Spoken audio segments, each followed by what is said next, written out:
time for the second round of the 2023 TDI Club Enduro Championship here at Anglesey on the international circuit. 2 hours of racing shortly about to get underway. The pit window will open at 30 minutes into the race and will be open until 15 minutes of the race is to go. And I think we might be getting 2 green flag laps out of this with the change of conditions. The pit window will open at 30 minutes and will close with 15 minutes to go. If the safety car comes out, the pit lane will be shut. So a new rule for this year. So once the safety car boards come out, the pit lane will be shut. However, if you get in before the safety car board comes out, you can complete your pit stop. Each pit stop must be over 3 minutes because there is refueling and driver changes, so to make sure that can be done as safely as possible, each pit stop will be 3 minutes stationary, except for the drivers with success at the opening round at Croft.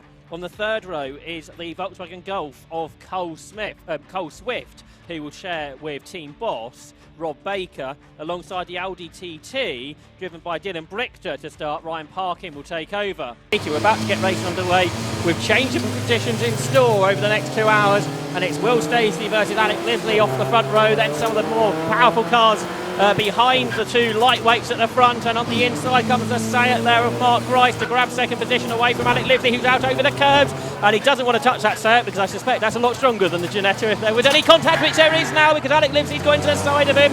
And who's going to appear? Well, the Ginetta's back into second. That's an interesting way to take the position, but the Ginetta survive for now as they turn their way up into the right-hander at Church Corner, where Mark Rice is out over the curbs, but he's got away with that. He's got the Volkswagen Golf behind, which is driven by Cole Swift in the opening stint. Behind him, he's got Joel Oswick, who's got the most power. The M4 was really quick in a straight line at Croft. He was a Class C champion last year. He's upgraded to this M4 with German Autoworks. It's the overall champion for the last 3 years. He's following Cole Swift. But a new car for this year, this Volkswagen Golf, an area Motorsport have developed. But I think there was contact between those 2 cars up at the banking, but the Ginetta seems okay, Johnny. Yeah, it held up pretty well considering the amount of extra bits that have been gradually applied to that Ginetta through the years. And we think of Ginetta's intrinsically being fairly lightweight, and panels are, well, not really bent, they're just often removed if you watch a lot of Ginetta Junior racing. But it stood up to the task pretty well. I just don't think picking a fight with a fellow competitor this early on in a 2-hour race is a great idea, but hopefully it was all taken in the course that it was meant, bearing in mind tyres are very cold indeed on these first few laps, and it's going to take a while to get used to the current track conditions as well, despite the 2 green flag laps. End of the first racing lap though, and it's Lotus Elise S2 that is out front. And from the rolling start, so at 1:35 for the leader, and off the circuit, I'm afraid, Scott Magdalena, well, she's on the circuit, but she's not moving. She is now. That's Magdalena King making her Club Enduro champion today, the 31-year-old from Peterborough, and the former Citroen C1 racer. A bit more power in the Lotus Elise to get used to, but she's got the car back going again. Here's the battle of a second then. This is a bit like the race we had at Croft starting to develop, but without the Elise of Will Stacey involved, because he's just clearing off into the distance by 3 seconds a lap, but he had an alternator failure yesterday, which put him out of the Road Sports lead. So there's that question mark over that car, but behind we've got Lively right under threat from Mark Rice, who's been in Club Enduro for a few seasons now in the nowadays in this Capture Motorsport run Sayat that he shares with Will Beach. Then the Golf of Cole Swift, who's got himself up ahead in the start of the race of Joel Oswick, the 20-year-old, so one of the youngest drivers on the grid there, Joel, who won the John Miles Award presented by the 750 Motor Club for the most promising young driver within the club last year, and he's continuing to prove his worth in this leading second place group, I guess it is really, isn't it, Johnny, with Will Stacey doing what we think is very much possible in that car, driving away here at Anglesey. Yeah, a quick fix, thankfully, overnight for that car that stopped out on the track yesterday on the start-finish line when Will Stacey was able to pull it out off the racing line and onto the grass. It turned out that it was the alternator that needed changing and nothing more serious than that, pumping out about 6 or 7 volts, and that was it. So watts. Anyway, it was changed overnight, and going very nicely once again. There's nothing crucial like an engine going crunch, although they have worked their way through a few head gaskets, I understand, already in that car this season. Meantime, who do we put in the number 1 Golf to start with, Rob Baker? Carl Swift. Carl, yes, you've mentioned that several times, if I've been listening. Carl Swift then to do the opening stint, Rob Baker second in the VW Golf, and it's Carl who's coming under pressure from Joel Oswick. Also, the Scottish-driven 15 car to the outside of Parkin in the Audi TT. These two are mixing it up very nicely yesterday as well, I remember. Yeah, that's right. Although I think it's Dylan Brichter to start the Audi, Ryan Parker taking over. Parker drove solo yesterday, and in the Seat, it's Colin Gillespie who will hand over to Phil Dryborough. So both of these cars will see different drivers during the course of this race compared to yesterday, when they were solo driven. A shout out for the other classes. Scott Parkin leads in Class B, and in Class C, David Lawrence leads in the early stages of this race. So interestingly, Cole Swift, who won the Road Sports race yesterday, is behind a couple of the cars that they beat yesterday and started to pull away. And Joel Oswick, who didn't race yesterday, in fact the only one in this group, isn't he, who's just racing today in this M4, is putting him under all sorts of pressure at this stage, Johnny. Yeah, again, interesting brake application, and the power out of the corner from the BMW M4 was so much more rapid. Carl Swift had to jump from one side of the road to the other in order to defend.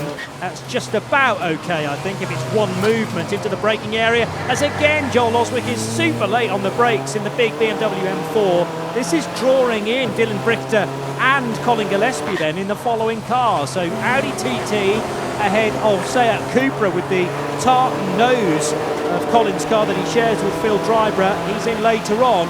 But 1, 2, 3, 4, all competing for 6th place and the remaining positions in the top 10. I wonder if some teams, looking at the weather forecast, have put different setups on their cars going into this race, because Cole Swift is really struggling. And what's happened to the Audi TT there? It's slowed. We've got a first problem in the race for Dylan Brichter. The Audi TT just lost a couple of places, but now he's fighting back. So perhaps that was a short-lived issue. So Brichter's fallen behind Colin Gillespie and Luke Handley, another of the solo-driven cars, but Brichter then down to 8. He shared his car with Dan Sylvester at the opening round. But what I was going to say is Cole Swift is falling a long way behind the cars ahead, which is a pretty unusual scenario. He was struggling with this car, now he's running wide again. He struggled with this car at Croft, and it was oversteering a lot. But in this one, Johnny, seems to be different issues. He was understeering there through the hairpin and really falling away, which wasn't the case last time out at Croft. Well, if there is a lack of traction down there, then in a front-wheel drive car, you are just going to understeer well deep into the corner, and that's exactly what happened to Carl Swift and Colin Gillespie. I think Gillespie's now ahead of Swift, in fact. Yes, he is. So now Cupra leading Golf, but neither of them could get the cars turned in at hairpin, whereas the rear-wheel drive BMW M4 was laughing because it had all the power delivered from the rear wheels and actually helped the BMW to rotate, and then it gets extra good grip and traction off the corner. So helping Joel Oswick, and if we carry that theory over to the Mark Grice-driven Seat Cupra, maybe Oswick can close in on that very swiftly indeed. And for Will Stacey, he leads by 12 seconds after 4 laps. Remember, he's got a 30-second pit stop penalty for that victory at Croft. He's done a fastest lap of 1:33.5, so only about a second and a half off of qualifying times. So as that rain we had during the previous race has gone away, the track conditions have come back to us. Cars are full of fuel at this stage, because generally what will happen is everyone will fill the cars up at the beginning, so then they can go as long as possible if they think the strategy will work for them with a late stop. Although there's a bit less of that nowadays with that new regulation. You can't pit during the course of a safety car. We saw a lot of that in previous seasons. So as Johnny was suggesting, Joel Oswick is pulling clear then of the Cupra behind of Colin Gillespie. So Joel Oswick, the driver from Hertfordshire, who's only been racing for a couple of years, was the Class C champion last year. This BMW M4 is a 2016 car. It's got a twin turbocharged 6-cylinder engine, so lots of power in that machine, powering the rear wheels of the BMW M4 with a lot of front-wheel drive machinery around. Really, the other rear-wheel machinery were both lightweight cars, the Ginetta and the Lotus up front. The BMW, a big heavy car, like the front-wheel drive cars, but it's being pushed along rather than pulled along. Yeah, I'm fascinated by I think they call it twin scroll turbocharged technology that those straight sixes hold in the BMWs. Normally twin turbos sit in the middle of a V engine, but they don't have those, generally speaking, in BMWs. They much prefer their straight engines, but it is very, very potent in the M4, and it was a personal best last time around for the Joel Oswick car, so 137.0, quicker than Mark Grice. And I just think it's more manoeuvrable, that BMW, in these slightly greasy conditions. Not really raining right now, and we're using really all of our camera lenses as the ultimate indication. Joel not here yesterday, we don't have any kind of yardstick really as to what sort of pace the BMW can offer us, but I think it is quicker than the two cars ahead. You'll be hard pushed to be quicker than the Lotus Elise though that leads the race. Oh, and the other Lotus is off. So Magdalena King has had a second off. This time she is on the grass. She's gone through one of the corner markers out of turn one, so that would have been a big spin. As I said earlier, she's come from 6 and C1, so this is quite a step up, I think, to the Lotus Elise. These tricky conditions we've got to start the race. Not ideal. Now, can she get the car off the grass is the next question. Meanwhile, Stacey's gone through to complete 6 laps, and Joel Oswick has caught to the start ahead, hasn't he? So he's right with Mark Grice already. That was a gap of over 2 seconds before that lap started, so I think you're absolutely right.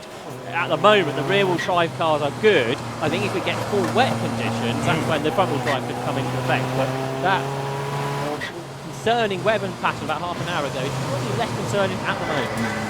Yeah, keeping our eyes to the skies, of course, because it can change and very quickly here at Anglesey because of its coastal location. We are on a full international circuit, 2.1 miles, and that suits a long race like this, I would wager. And certain front-wheel drive cars look to be set up or just handling that little bit better. Luke Handley in the second of the VW Golfs is running pretty well with Dylan Brichter just behind. And Brichter had a moment in his Audi TDI not too long ago where the car maybe just a brief cut of power as Magdalena King is still on the grass, and double waved yellows, no, safety car boards are now being displayed. So first safety car, and that automatically will close the pit lane for mandatory stops. Although we're not into the pit lanes are open yet anyway, but what it does really mean is Will Stacey's 20-second lead that he's already called out is going to come to nothing. And they can see that car that's off. I think one car that will have to pay its way past the safety car if allowed to do so is the BMW 1 Series, which returns to Club Enduro this season, driven at the start by Carlo Turner with a new sponsor on board, which is LTS Global Solutions. And that car now goes through, and the pairing from Kent, they call their team, Johnny, Stormin' Camel Racing. And they chose that name because they were fans of Flying Lizard Motorsport and thought, what can we do? And they've chosen Storming Camel rather than Flying Lizard. I like that. Well, in other types of racing, the 24-hour series, you have the red camel cars, so Storming Camel I like. As long as there is a kind of snarling camel emblazoned on the side of that car. I haven't looked at it closely yet, but if not, there's a bit of time till the next round. We can rectify that. Certainly there has been in the past, there's a new livery on it, so this weekend I'm sure we'll pick it up over the course of the next couple of hours. But safety car out then, and there is no cars that have been lapped apart from the 481 car of Edwin Christie and the 20 car of Vitus Papirius at this stage, so they're going to lap down. Everyone else is on the lead lap. They're having a class conditions, to be honest, haven't got a chance to do that yet. Scott Parkin leads Class B, and he'll be frustrated as well by this. He was trying to make up a margin. Again, that's another driver who was a winner at Croft, who had a success penalty to serve during the stops. Chris Plaskett is second, Joe Williams in third, Chris Webster is fourth, Michael Downey fifth. In Class C, it's David Lawrence, again a winner for Croft, who leads from Matthew Stenning, who is there in second in Class C, and then Papirius in third. We've got unfortunately many Class C cars. The car is in the pit lane at this stage. Tyres being changed potentially here on the BMW M3 GTR of Luke and Paul Growes. It's Luke Growes in the car at the moment, a 38-year-old from Suffolk, former Caterham and compact cup race. So that car is an ex-Jet Skill racing car that nowadays prepared by ITV Racing that is ground in. So I'm not sure if you spotted anything on that car, Johnny, that may have been wrong. Not wrong. I just wonder whether they're making a slight adjustment regarding tyres, and I couldn't see a new set or a different set of tyres that were about to be offered up to that car, but clearly something not quite right. We're not in a position where it's going to be beneficial to change to a different set of rubber, I'm sure, as the recovery now of the Lotus of Magdalena King continues on. The little Elise that was running in the mid-pack, car number 97. Yeah, that's car of the 1.8 litre Rover K-Series engine prepared by British Sports Car Services, but won racing overall in the past in the hands of Alan Henderson. Their Class A Elite definitely moved into Class B for this weekend, so I question whether the information I have about the power of that car is actually the car they used this weekend, because I think they were due to be out in the Class A car and crop, and that broke before the race. But Peterborough is now being towed away by the recovery truck. And if that car can get back to the pit lane, they'll be able to see if they can get that car back going. I think it was just a spin and then perhaps a hot engine unable to be refired.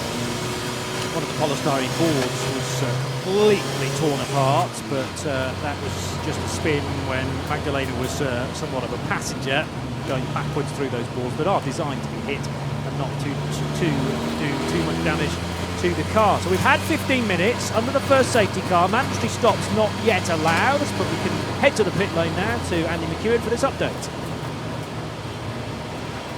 So early safety car then here at Anglesey gives us a chance to come down and chat to a few people in the pit lane, and I've found in the pit lane, surprise, surprise, Rob Boston. Rob, there isn't a pit lane in the country that I don't seem to bump into you at. Today though, you're getting back out there on track in the second stint, hopefully it's the race leading car.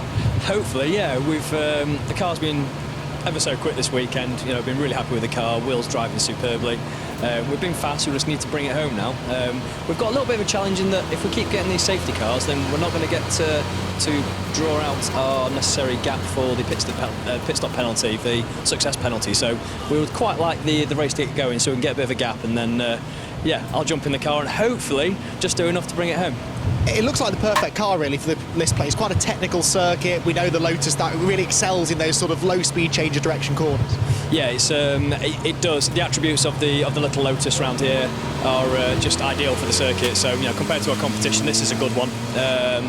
So on that basis, we will hopefully maximise it and take a win. You know, we go to places like Spa and other circuits, and you know they're just too long straights for our little Lotus. So you know, it's swings and roundabouts. So horses for courses.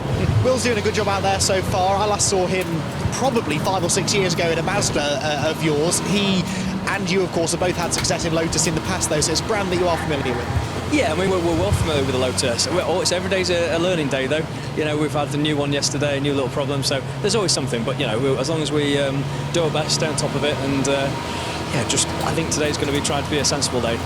Sounds good. Congratulations. Thank you for having a chat there, Rob.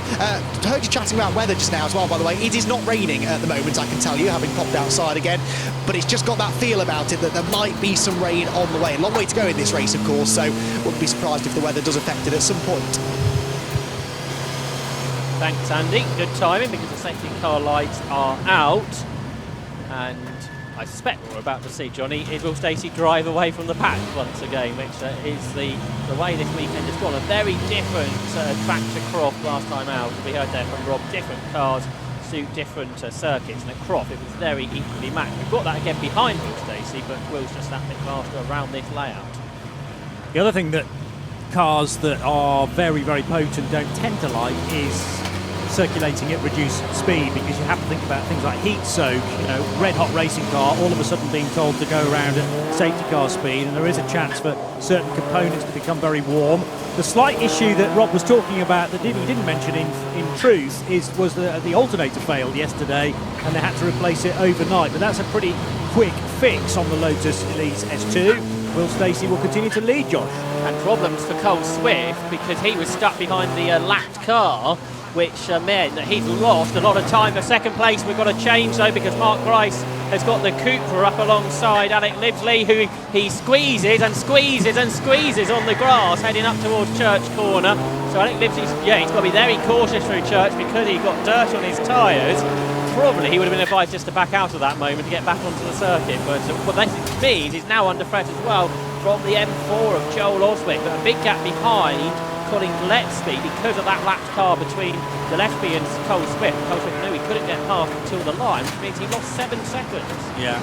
Radical difference in the car's shape, not only in footprint but also roof line, eye line from driver between the Ginetta G20 that is now in 3rd position and the chasing Joel Oswick in the big M4. There's Colin Gillespie then in the pretty much all tartan liveries, Seat Cupra. And that heads now through the left-hander at Siemens, pursuing those 2 cars up ahead. But Rob Boston will be very happy that Will Stacey's made a good break again in the Elise S2. Thankfully, they weren't into lap traffic. I mean, that would have been waved by anyway during the safety car period. And he has a clear road in front of him again. We're expecting to see Rob Boston in that car later on in the race once we get to mandatory pit stop time.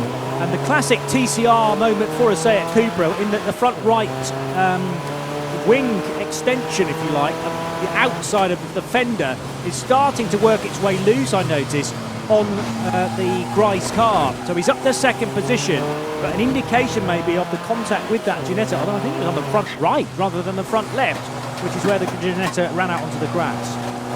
Okay, we did have that first lap incident between those 2 as well, so whether... Maybe it's from that then, yeah. I wonder if that's some of the squeezing that was going on, a reminder of what happened on that one. Anyway, here's the battle of 7th place between Luke Handley and Dylan Brichter. For Luke Handley, he's a 3-time class champion in the Club Enduro Championship. In a car like this one's got the big turbo on, which means it's a Class A car rather than the Class B car that he's won the championship in the past.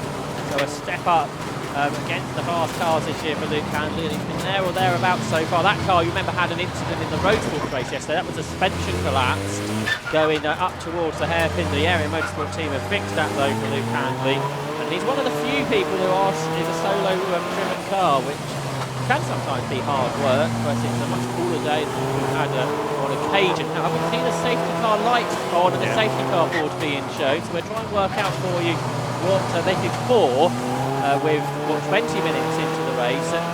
At Croft, I think we got through about the first hour and a quarter, hour and a half before the safety car came out, but this time we've had 2 within 20 minutes. Yeah, the answer to exactly why this second one has been issued is that it's the number 20 Honda Civic, which has quite a bit of damage on the front left corner of it.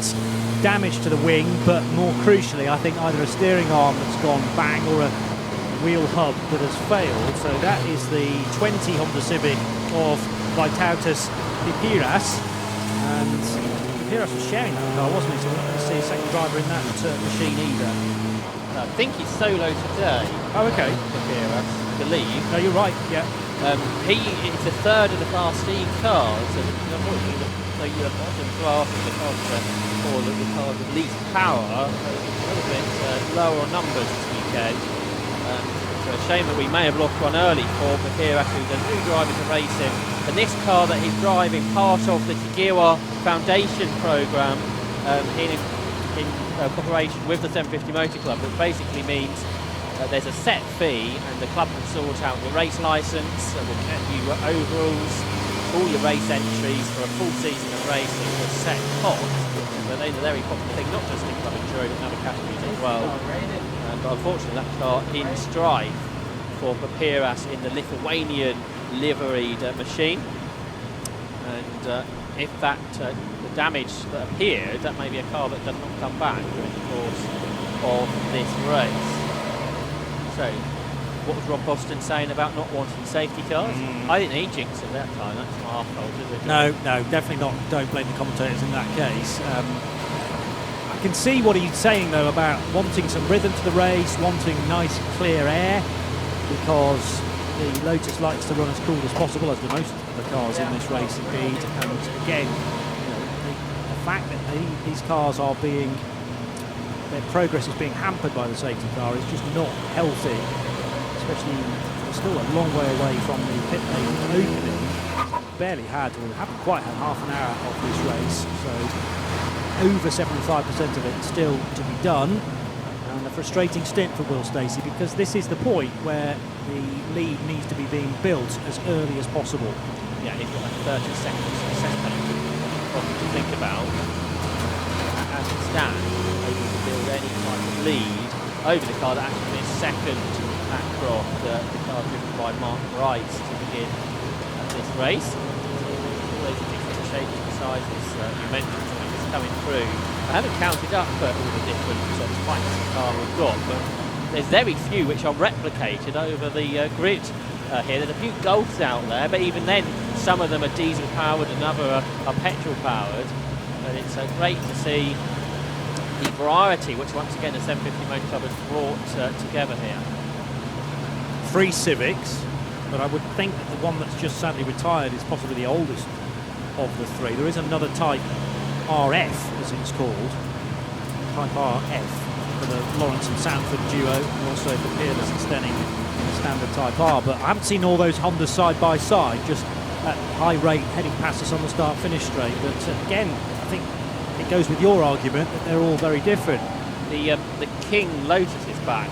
Magdalena Keaton, I can see, is back on the circuit. So obviously British Sports Car Services team not having too much of an issue there. We've just been able to get that machine back out there. And as the safety car's back out, that means Andy McEwen is really down the pit lane now to find out who he's caught up with next.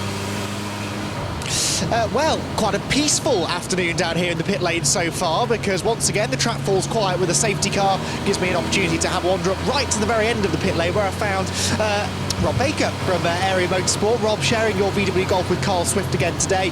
The guys in the box have noticed that Carl was perhaps slipping down the order a bit in the early stages, but you don't seem overly worried. No, I mean, we need to look after the tyres firstly. There's normally a high chance of safety cars, which we've seen. And if everyone in front of us is pushing extremely hard, the safety car keeps closing it up. So Carl's just trying to keep to a pace that keeps him in sight, if you like, and hopefully he'll have fresher tyres come later in the race. These Golfs that you've prepared over the last couple of years, they are absolutely immaculate. It must be so rewarding for you to be getting some success with them on a regular basis now. Yeah, for sure. We've obviously raced a TCR for the last 3 years in this championship. That car was raced, the car we're racing was raced last year in Class B, and it had a number of wins and lap records, so we decided to sell the TCR after our 3rd championship in it, and basically move on to the Golf and see if we can keep up with TCR cars in it. So yeah, it's a challenge for sure, and we're learning each time.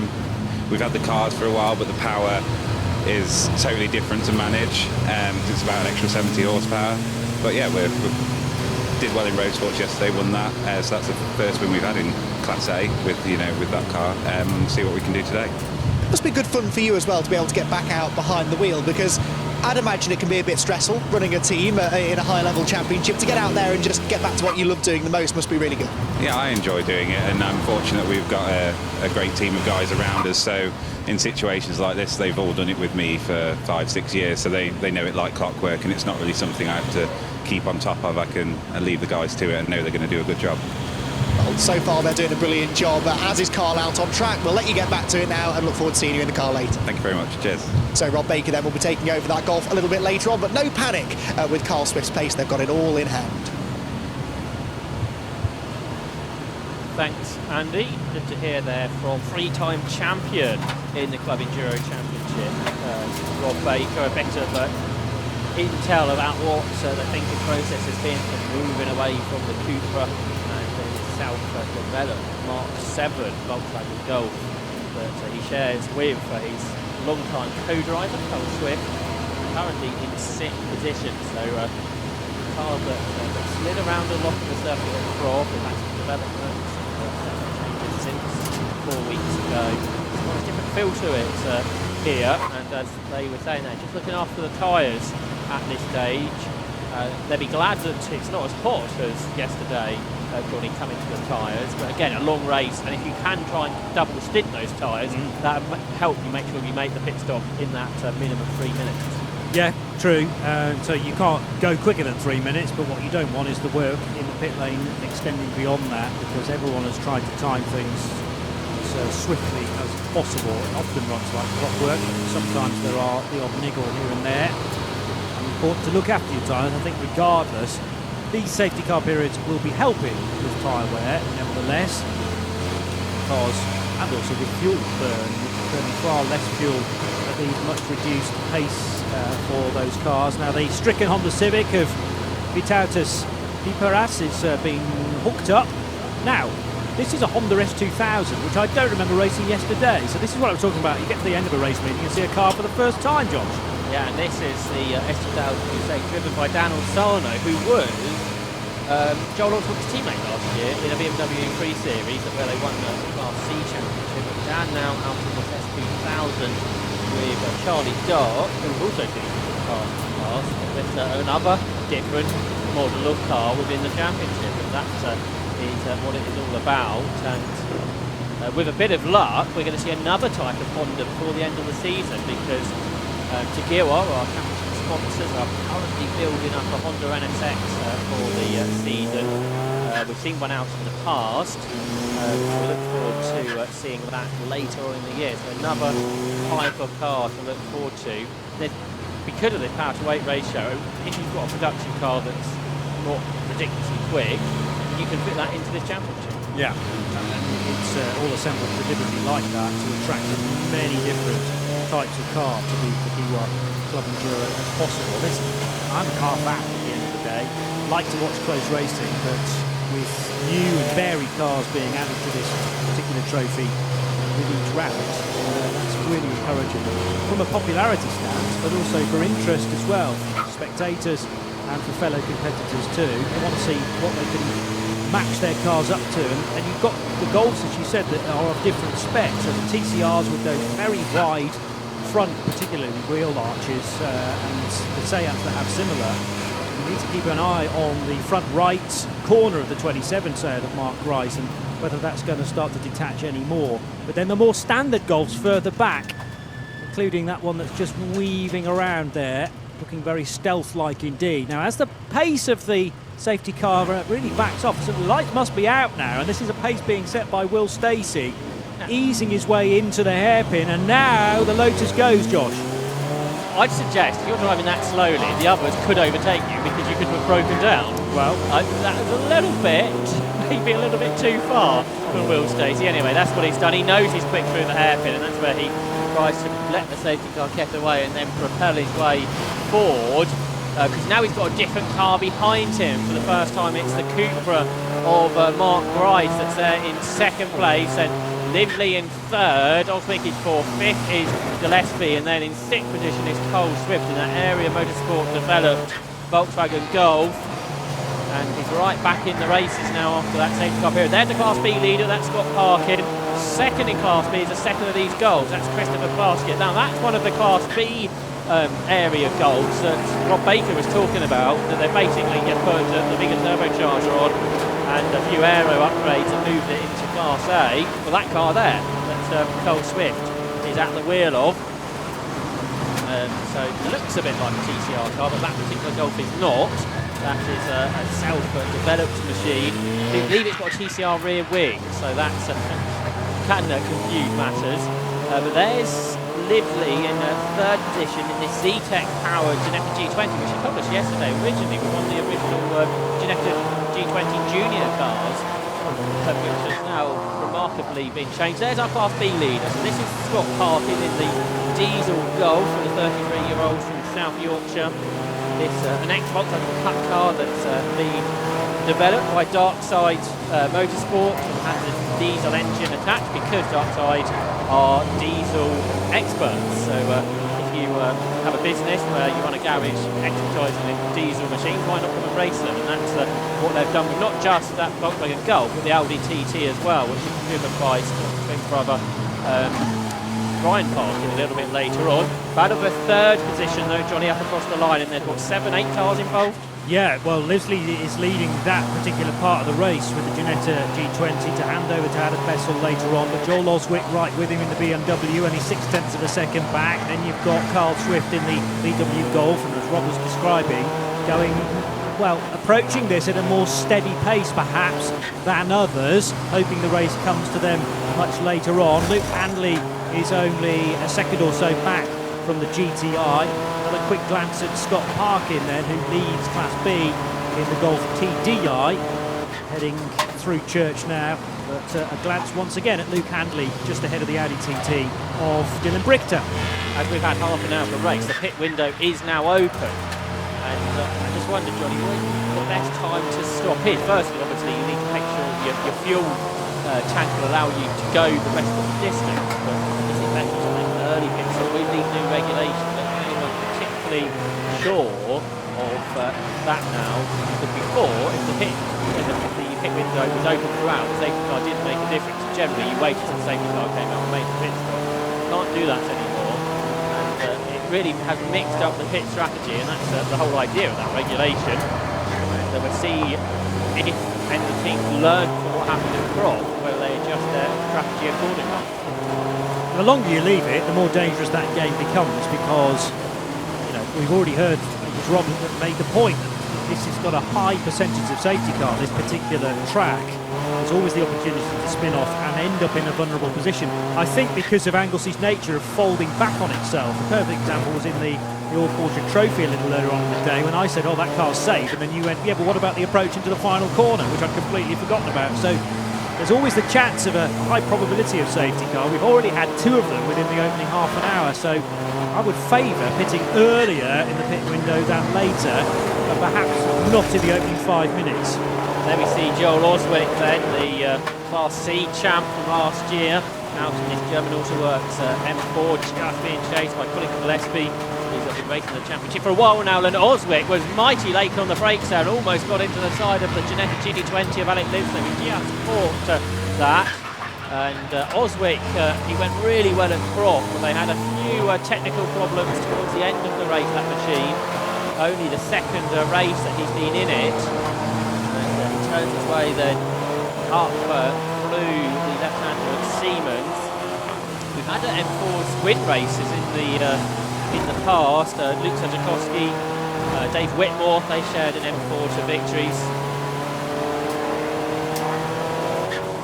We're hearing that the Honda S2000 is now being pushed into the garage. The car we saw in the pit lane earlier of Dan Orsano, that car's got a misfire. It's such a shame, Johnny, to lose a car from the race at this stage. Especially because we really haven't had much time to enjoy that car either, with no action yesterday, but it was obviously in the pits, out of sequence and out of the mandatory window, so clearly there was an issue. And they were trying to sort that out, maybe doing a bit of fault finding. Clearly it's too much work to be doing in race. Very wide approach into the banking for the Ginetta. This is surely Joel Oswick's opportunity to get alongside Alec Livesey, but the pace of the Ginetta is very good off the corner, and the big BMW still can't make that work. Fascinating battle this, because the Beamer looks better on the brakes, but there's real speed from the Ginetta as it pulls away from the slower corners. The end of the straights, you'd think that the M4 comes strong. The problem is there's not very many long straights. As you said, the brakes on that car are mighty, and Oswick hides the Ginetta out of view as he gets alongside. But the G20 hangs on. This is a great drive from Alec Livesey, because yesterday he did drop away a bit in the road sports race. A little bit, and he said the tyres weren't coming up the temperature. Perhaps those 2 green flag laps for this race just helped him out there, and he's been able to hang on up front. We saw Adam Bestel qualify that car second quickest this morning, the ex-Mazda racer. So when he gets in the second half, potentially just a fraction more pace could come from it, although Alex is a very quick driver in his own right. That car, like a lot of the others actually, all very evenly paced between the 2 drivers, and that's always an important part of endurance racing, isn't it, Johnny, to have 2 equally paced drivers rather than one really quick one and then one front one. Yeah, I mean that works often from a financial stance, but it was difficult to read the race in that respect, and also sometimes to set up the car, because you generally want the car to be as best in terms of setup for the slower driver, because they're the ones that are less comfortable and less able perhaps to drive if the car's really been set up for a proper racing style. Again to the inside is Joel Oswick of the Ginetta of Alec Livesey, but no way through there. It was a better opportunity for Joel Alapico, in fact, trying to get underneath the same corner, the banking. They now work their way through the very, very quick Church corner, that right-hander out in the country, it feels, although it's actually not very far away from the paddock. There gives you an indication, because the start-finish line is just the other side of the school section. This time, still the BMW not in front of the Ginetta and being put under a little bit of pressure in the braking area there from Colin Gillespie's Seat. Interesting that they've taken that really wide line through the banking, but obviously it works for him because you mentioned that he's so much momentum off the corner, and he's able to carry that momentum all the way through Church and uphill, and just about keep Joel Oswick at bay. So we've got some good battles here. It's a different feel to the Croft racing we had at the front of the pack, but nevertheless it's good to watch. And here is that Ginetta with that low body kit and on that machine that Alec Livesey has developed. He's been a long time racer in a variety of machines, racing against Healy in 750 motor competitions in the past. Behind him is Oswick, and then Gillespie starting just to fall away a touch from the two of them. Gillespie and driver didn't have the best of times at Croft, so this is much better for them. Up ahead of Ron Baker, who is clear now of teammate Luke, of a Colt Clifford retained sixth, who's clear of Luke Handley under threat. So from Dylan Brichter, and also involved in that battle is Andrew Rapp in his Seat. But the battle for what is 4th and 5th positions head through Church Corner, and the Ginetta just starting to pull away now, John. Yeah, I think what it needed was the lack of having to defend to Joel Oswick for a few laps, and then Alec Livesey could really start to establish that gap in 3rd position, because up until this point, after the safety car, Alec has been in full-on defensive mode, always needing to be aware where the BMW is in the braking area. But it's interesting, isn't it, that side by side there with the Audi TT about to be overtaken by car 92, which is the Seat Leon Euro Cup car, and does make that move stick. So car 92, which was started by, you're going to have to jump in now, Andrew Raff. Thank you. I'm rapidly trying to fill time whilst I find the right bit of paper. It was Andrew Raff with Phil Knibb to take over during the pit stop, but nice little overtake there at the inside into Rocket. And that's an interesting view of Siemens Corner as out of the first bend comes the S2000 that has rejoined the race. We thought that was a retirement. Yeah, so they managed to fix whatever the problem was there. We're also hearing that Vitus Papirius is also due to return to the circuit as well. Excellent. Which, if that happens, all 23 cars that started will be returned into the race, even though we had 2 safety car periods, which is a bit of a novel approach to these things. So remember that 30 seconds that Will Stacey was trying to pull out. He's now done 23 of them. It doesn't feel like we had the restart very long ago. He is lapping 4 seconds faster than anybody else. In qualifying, he's only 2 seconds quicker. In race pace, he's doubled that. There is Stacey then. We're not going to see much of him in this race. We'll better have a look at him now because he's so much faster than the rest. We're enjoying the battles behind. But Will, one of the young drivers, there's a huge diffuser they've developed, don't they, on the back of that car. He raced his car in the Low Solis Trophy many years ago when he won that. But over the last few years, Rob Boston Racing have developed this car that's just putting a lap on that Storm and Camin BMW that we mentioned a little bit earlier on. But Will is, as Team Bob was saying, is driving this car superbly. And he's very shortly going to have that 30-second gap again that he's looking for, Johnny. Yeah, so crucial during the mandatory pit stop because an extra 30 seconds will need to be served. But if you're leading the race by over that, then it shouldn't be too much of a problem. Now, talking about Andrew Raff, as I eventually did, that car's definitely going slowly in 8th position. Has it already lost a place? Yes, it's the other Darkside behind the livery. Goal, so that's got parking behind. Looks all right though now, coming out or into and out of Siemens. So whether that was just a brief hiccup, does it get back up to full speed? It's certainly able to match the pace of Scott Parkin's car then behind. It looked like Scott Parkin had his hand out the window trying to get air into the cockpit. He's got to drive this car for another hour and 17 minutes, so that's a slight concern, you would think. There is Stacey again, he's 26 seconds ahead now. He's done another 4 seconds on the car behind. But the car behind of Mark Bryce is being caught by Alec Livesey. And the pair of them have had an interesting beginning to this race, so we'll look at that later.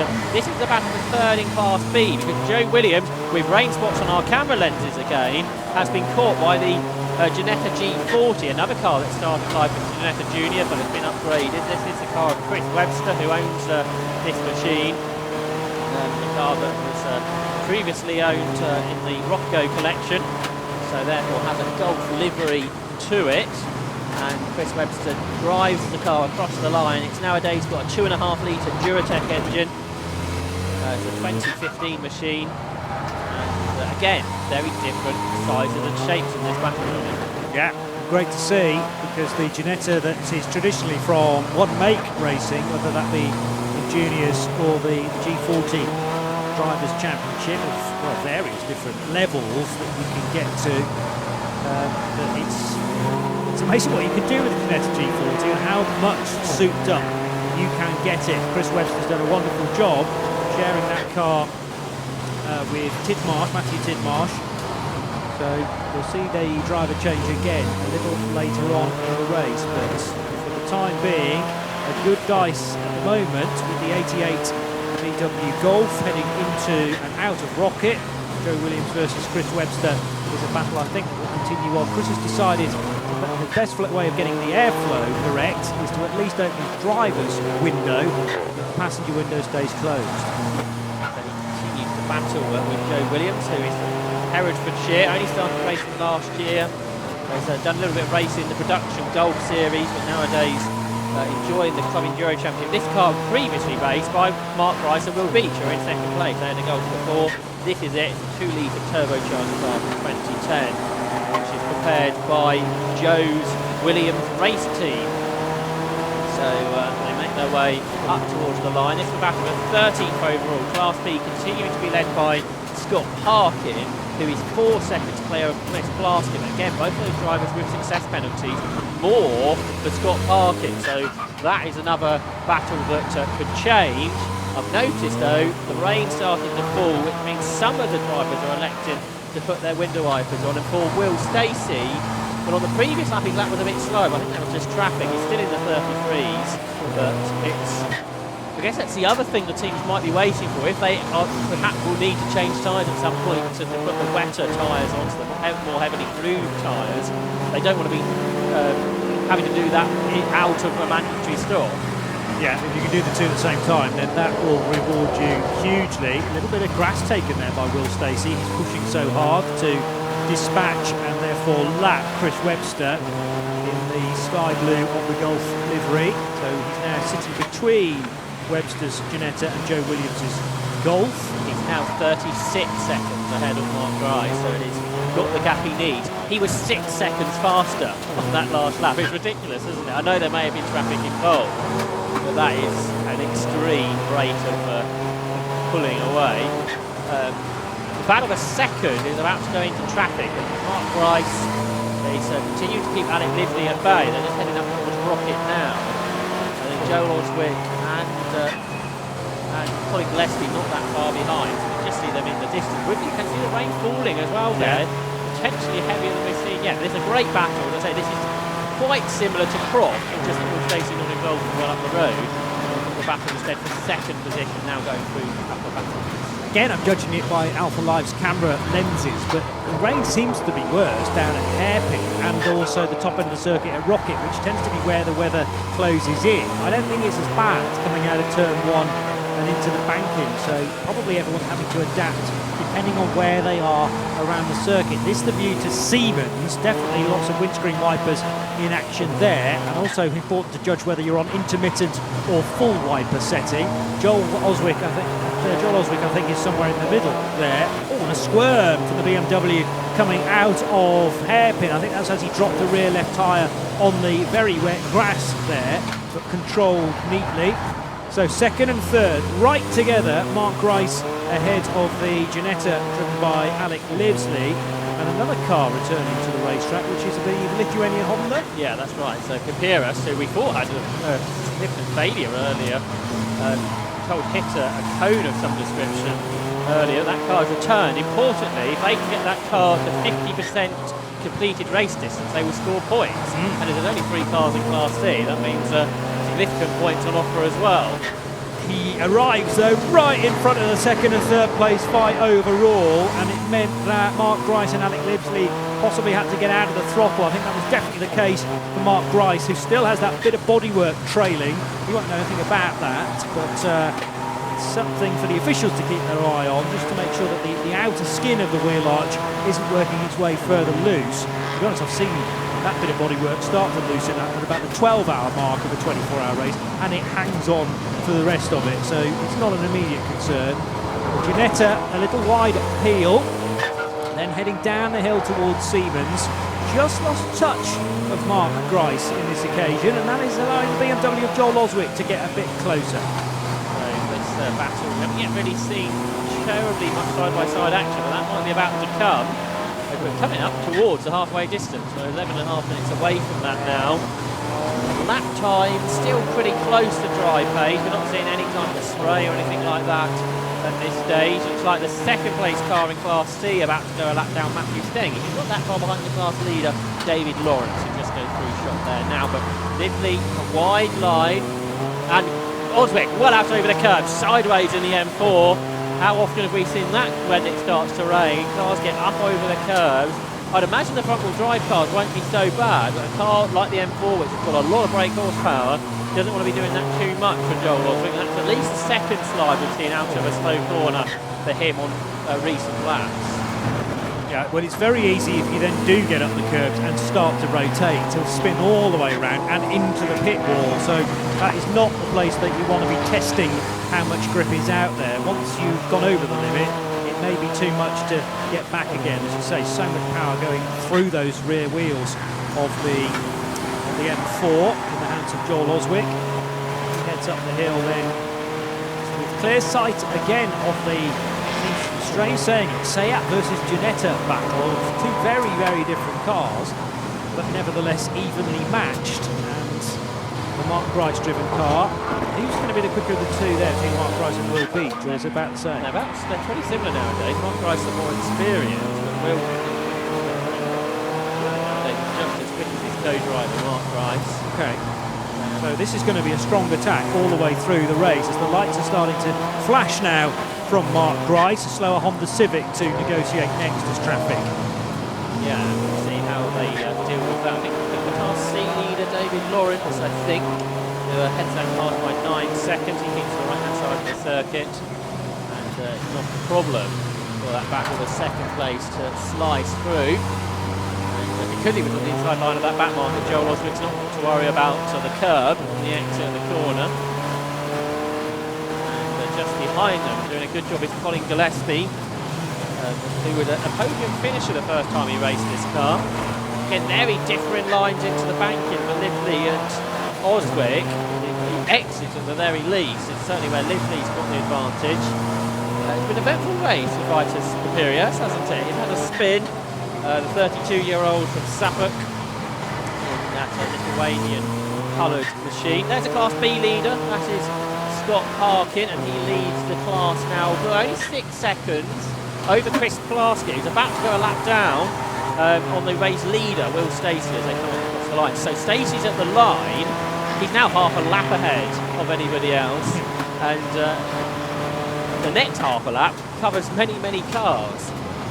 But here's the battle for third between Alec Disley and Joel Oswick, with the wipers still on for the driver from Hertfordshire. Then runs in with his 4th position at this stage, and they are now putting a lap on the Porsche Boxster on Michael Downey, who runs in 15th position overall. Still, rain falls, but it does seem, Johnny, that it's just not as heavy as perhaps some people were expecting today at this stage. Yeah, don't speak too soon, I suppose, but many will have been keeping an eye on the radar of weather coming in. Now the Ginetta peeling off to the left, indicating one of the earliest pit stops with the green flag out, so we don't have to worry about that bit of regulation. We're not on the safety car, and we are inside the window. So here comes the Ginetta G20 of Alec Livesley to hand over to Adam Bessel, who is ready, suited and booted, and already jumping to the aid of his teammate to get him out of the car safely. Yeah, so what happens there is the driver will get out, both drivers will stay out while the refuelling is done, and that is going to come up next. Yesterday this team weren't able to do their pit stop within the time, the minimum, well over the minimum time in the road sports race, although it's a much longer pit stop time, but of course that includes the refuelling, so We'll have to keep an eye on that if it goes much over. So 1 hour 7 to go. So the car is still there with less than 1 hour 4 to go. That would suggest it's an issue. We'll try and remember those numbers in 3 minutes' time. But you can see the pit stop all going. Now, an early pit stop for this team, I wonder, Johnny, if that will start to push the hands of the competitors, thinking, well, let's go on a similar strategy for this machine. I think when you've got one car that's pitted and others haven't, definitely the advantage sits with the car that's already made its stop, because if there's a safety car, the pit lane, will remind you, will close. Pit lane window in total is what, 20 minutes? No, it's still 15 minutes to go. 15 minutes to go. So it stays open for a long time. The longer you wait, not the more likely the safety car is, but the higher risk for me, because you may be locked out of the pit lane effectively before you can do the mandatory stop. So it's much better to have it in hand. It also depends on the agreement you've had beforehand with your co-driver as to how much seat time you're going to have, because if there's an equal amount of payment coming in, then they want to get their money's worth. But this is as close to half distance, I think, as Alec Lively can cope with, as Alan Bezel eases himself into the cockpit. I would suggest this should be done within 3 minutes then, because we've still got quite a bit of time. So as long as they can strap him into that G20, that should be fine. This is the battle for 11th in the race. This is newcomer Matthew Stockford, who's out there in the Audi RS3. And Stockford is a disabled driver who's, making his debut in any racing in this Team Dynamics run Audi RS3, who has the Area Motorsport Golf, which lights up the inside for Chris Plaskett, the 31-year-old from Surrey, who's in a Class B car, who makes his way through. So that was Matthew Stockford losing a position to Plaskett. Joe Williams going pretty strongly as well in the VW Golf number 88. But Alec Lively is currently displayed on our timing screen as in 12th position. Remember, that car is still losing places. It's being the first pit caller to hand over to Adam Bezel. And actually the scrapping that involves Matthew Stockford's booted Audi TCR is not yet done. The Audi had a good exit coming out of Church, but in turn has now lost a position to the BMW that was tucked in behind. So that 330i that has gained the advantage once again. Plenty of place changes, therefore, just outside of the top 10. Meanwhile, Will Stacey continues to charge on and is happy to circulate at 1 minute 35, 1 minute 34s on occasion. He can go quicker should it be required, but a mammoth lead now. Oh, a spin for the green BMW that I was mentioning earlier on. Let's just give you the gap for the overall race leader. It's 1 minute and 2 seconds, bearing in mind he needed 30 seconds, Josh, in his back pocket. Yeah, it's on the end of ridiculous, really, isn't it? An impressive drive indeed from Will Stacey. Luke Handley is in, so that's one of our front runners in 51, enough of the front runners, out of what is 7th position currently for the Area Motorsport run Volkswagen. Joel Oswick has got himself onto the back of Mark Price in his Saga Cupra, and they're lapping Joe Williams, one of the front runners within Class B now. He's still involved in that battle with Chris Webster in the FG40. This is the stage of the race, because it's such a long pit window, that it takes quite a long time for things to play out. Unlike perhaps other series that have a much shorter pit window, but it means that strategy certainly plays into the occasion, Johnny, where you can pit throughout the majority of the race. Those pit windows have changed over the years. Originally it was any time in the race you could stop. Sometimes we have cars stopping on lap 2 or 3, so they thought, yeah, that's not a good idea, so we've got in this pit window. And now the most recent change for this year is having this no pit stop under safety cars, which again adds another strategy element. Well, certainly elsewhere around the world, I'm thinking the IMSA WeatherTech Sports Car Championship in the US, you get a full course caution, as they would call it there. That automatically closes the pit lane because of the huge advantage that pitting under a safety car or a full course caution carries. So, but I like this. You get to a rule set and you go, well, it's not quite working. Let's adjust it to make the racing more interesting. I'm not convinced all is well. Rob Baker, who said he doesn't get involved in the running of the car on the weekend, has got a laptop plugged into the car, I reckon. Let's see if we can get a view of that. Certainly, yeah, he had a laptop plugged into the car, which would suggest that all may not be well with Luke Handley's car, do you reckon? Maybe checking something like a minor misfire. It's got to be electrical, you have to think, and very easy to work out the diagnostics of a racing car these days by plugging laptops in and getting data downloaded that way. But they want to be able to, I mean, it might be a case of literally downloading it to the laptop, then getting it back in the garage before you can fully work your way through what they were trying to find out. But I think they're probably wanting to make sure that it's safe, at least, to keep the car running. They're not going to do it any damage by continuing it on, but something minor may not be quite right with the number 1 VW Golf. Also into the pit lane has come Andrew Rapp in his Seat Leon Euro Cup car. He's going to hand it over to Phil Knibb, who owns the car. See just his name on the side. He has got a co-driver. And you can see there the man behind the championship, basically, Giles Groombridge, watching over the pit stops and making sure everything is done to the regulations. The regulations are all done for safety purposes. You can see there the driver behind, all geared up with a fire extinguisher just in case anything goes awry, and all that, as I say, all done in the name of safety. Exactly, and these, part of the reason why you have a minimum pit stop time as well, so that everyone's not rushing like crazy to do a Formula 1 style pit stop as quickly as possible. It needs to be relatively sedate so that all the I's are dotted and the T's are crossed there. Now the little Lotus that we saw spinning earlier on, I think it's coming in a pit lane, but it had its right-hand indicator on. So Magdalena will need to remember that the pit lane is to her left as the car comes down pit road for a pit stop, a legitimate pit stop this time. The car's already been in pit road after it was recovered by one of the Anglesey flatbeds. And the race leader is into the pit, so Will Stacey has jumped out of the Lotus Elise. Rob Boston currently on fire extinguisher duty, but then he will take over the leading car that is there into the pits. Magdalena King did make her way down the pit lane, so I think learning that car and perhaps where all the dials are on it as well.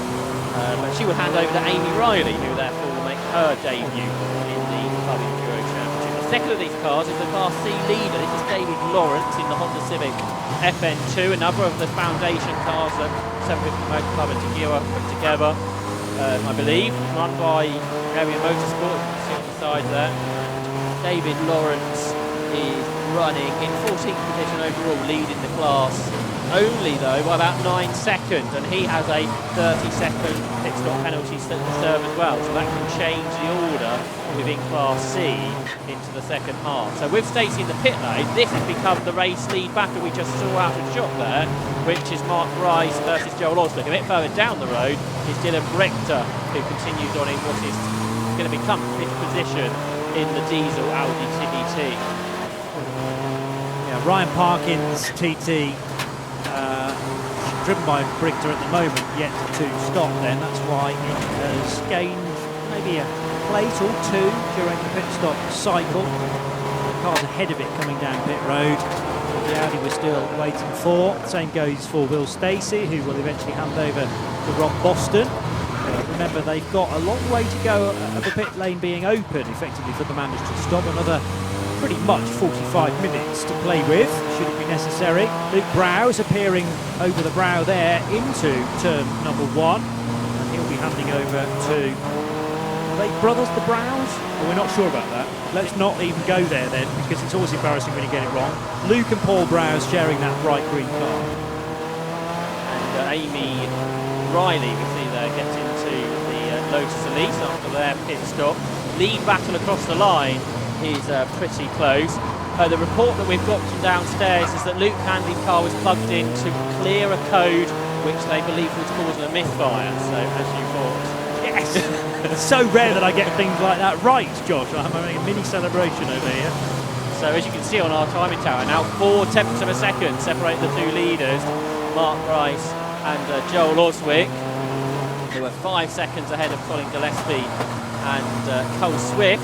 They're in 4th position. Up to 5th position is Dylan Brichter, who shares with Ryan Parkin, who is the twin brother of Scott Parkin. And I feel I said something different earlier because I've had a text from Nicky. over in Castle Donington. But Ryan and Scott Parker, as she said, one of them must be older, so perhaps that's one for Andy McEwen to find out later. That's true, by minutes or hours, who knows, but yeah, factually correct. It's nice to have you with us, Nicky. We gave you plenty of messages earlier on in the day, and then Josh said, I don't think he's actually watching this morning, but you are now, so good stuff. I hope you've got your feet up and enjoying the coverage from a distance. We are missing you, Big Starler. I mentioned earlier on, the place is falling apart without your presence. Brands Hatch next weekend, did you say, Josh? Well, we are. The club is, and we hope that that's your target as well, Nicky, but don't rush the recovery at the same time. And there was Will Stacey, charging hard through the traffic. Rob Boston, yes. Oh, did he have a pit stop? I missed that. I talked about it. I wasn't listening. Got too many things going on here. Into the pits has come Matthew Stockford to hand over to Alan James, and our short time leader, Mark Grice, has come in to hand over to Will Beach. So the German also works BMW, I think leads for the first time this season. So Joel Oswick is an overall race leader, as well as a class leader in the past, winner. And so that means Colin Gillespie will be second, and into third position will come Cole Swift. So Rob Boston returns to the circuit in something like 8th position in the Will Stacey owned Lotus Elise, but Rob Boston Mason run car. Scott Parkin, now that's to be interesting, Class B. He leads by 10 seconds. He's got a 30-second success penalty, and Chris Baskin's got a 20-second success penalty. So it's a pretty basic match, which suggests that they will be very close together when their pit stop cycle on complete. There is the Storm and Camel BMW with that new sponsor, LTS Global Solutions. But where's the Camel? Yeah, see, it's lacking for me. It's a nice colour scheme. I do like the white with the green and red, and a bit of blue as well, actually, but no Camel. Come on. Let's see if our cameraman can find a Camel somewhere around the car. They must have a sticker somewhere, surely. There's a very large area on the roof there that doesn't carry the sponsor's name. I think it needs to go there. The face of a snarling camel. Although you might start to pick a fight with the Dutch crew Red Camel, who carry a very similar icon, mascot, if you like. Definitely not. No, my dear friend, and yours indeed, Paul Trustwell, who's looking forward to Le Mans in a few weeks. So that BMW, with BMW snapped through the rear wing struts there. I like that as well. Car 101, the little 1 Series BMW, still taking on fuel from the dump churn there. There's certainly no Camel there now, so that's something for the next round of the championship, which I won't be at. That's probably, though, to be fair, probably not much going to come in here, is it? Probably. Off the circuit has got Papiras in the Civic. Didn't lose so much time that time, but his main aim in this race is to bring the car home. And now, if it went off at Rocket, is it getting wetter? I turn right. The commentary box window has got a lot wetter since I last turned right. I barely see Rocket now because of the droplets on our window to the right-hand side. Really good visibility normally from the commentary box here at Anglesey. It's on the top floor of the race control building. Fine really right in front of us where we can see the start-finish line and the flick back through church and school. Looking through the left-hand windows, that's generally fine as well over towards turn 1. So as I suggested earlier on, all the weather systems are coming in from Rocket and Peel and hitting that part of the circuit first of all. So some adaptive driving definitely necessary right now. Nikki tells me she won't be at Brands Hatch next week, so best of luck with your recovery, Nikki, and we'll see you at a later date. Not so much Johnny will see you, but I'll see you at a later date. I'll message you, Nikki, because I'm intrigued by your recovery, shall we say. We obviously want it to be speedy, but not too fast. So there's the 48 car of Rob Boston, who is now leading. Windscreen wiper properly on the top level there, flicking backwards and forwards as we can head to the pit lane and to Andy McEwen with the driver that was earlier in this Lotus. I'll tell you what, guys, you have definitely got the good job today. Yesterday I was out sunbathing, got a bit of a suntan, not any chance of that today. The weather really turning on us down here in the pit lane, which means that this man got out of the car just at the right time, I reckon. Will Stacey, dominant performance there in the first hour of the race. You pulled out, I think, nearly a 1-minute lead. Got to be happy with that. Yeah, given that we had 2 safety cars as well. The Lotus goes well around here. The track suits it. We've got a lot of traction coming out the corners, especially. So we've been quick all weekend. So we knew we had the pace, about 2 seconds in qualifying, and we just had to sort of keep it clean, keep it tidy, not break the car. Managed to get quite a nice gap, then safety car, do it all again, nice gap, safety car. But by the end, we managed to get quite a nice gap. Once it started getting a bit drizzly at the end of my stint, I sort of didn't gain quite as much, but we still managed to keep the gap going up.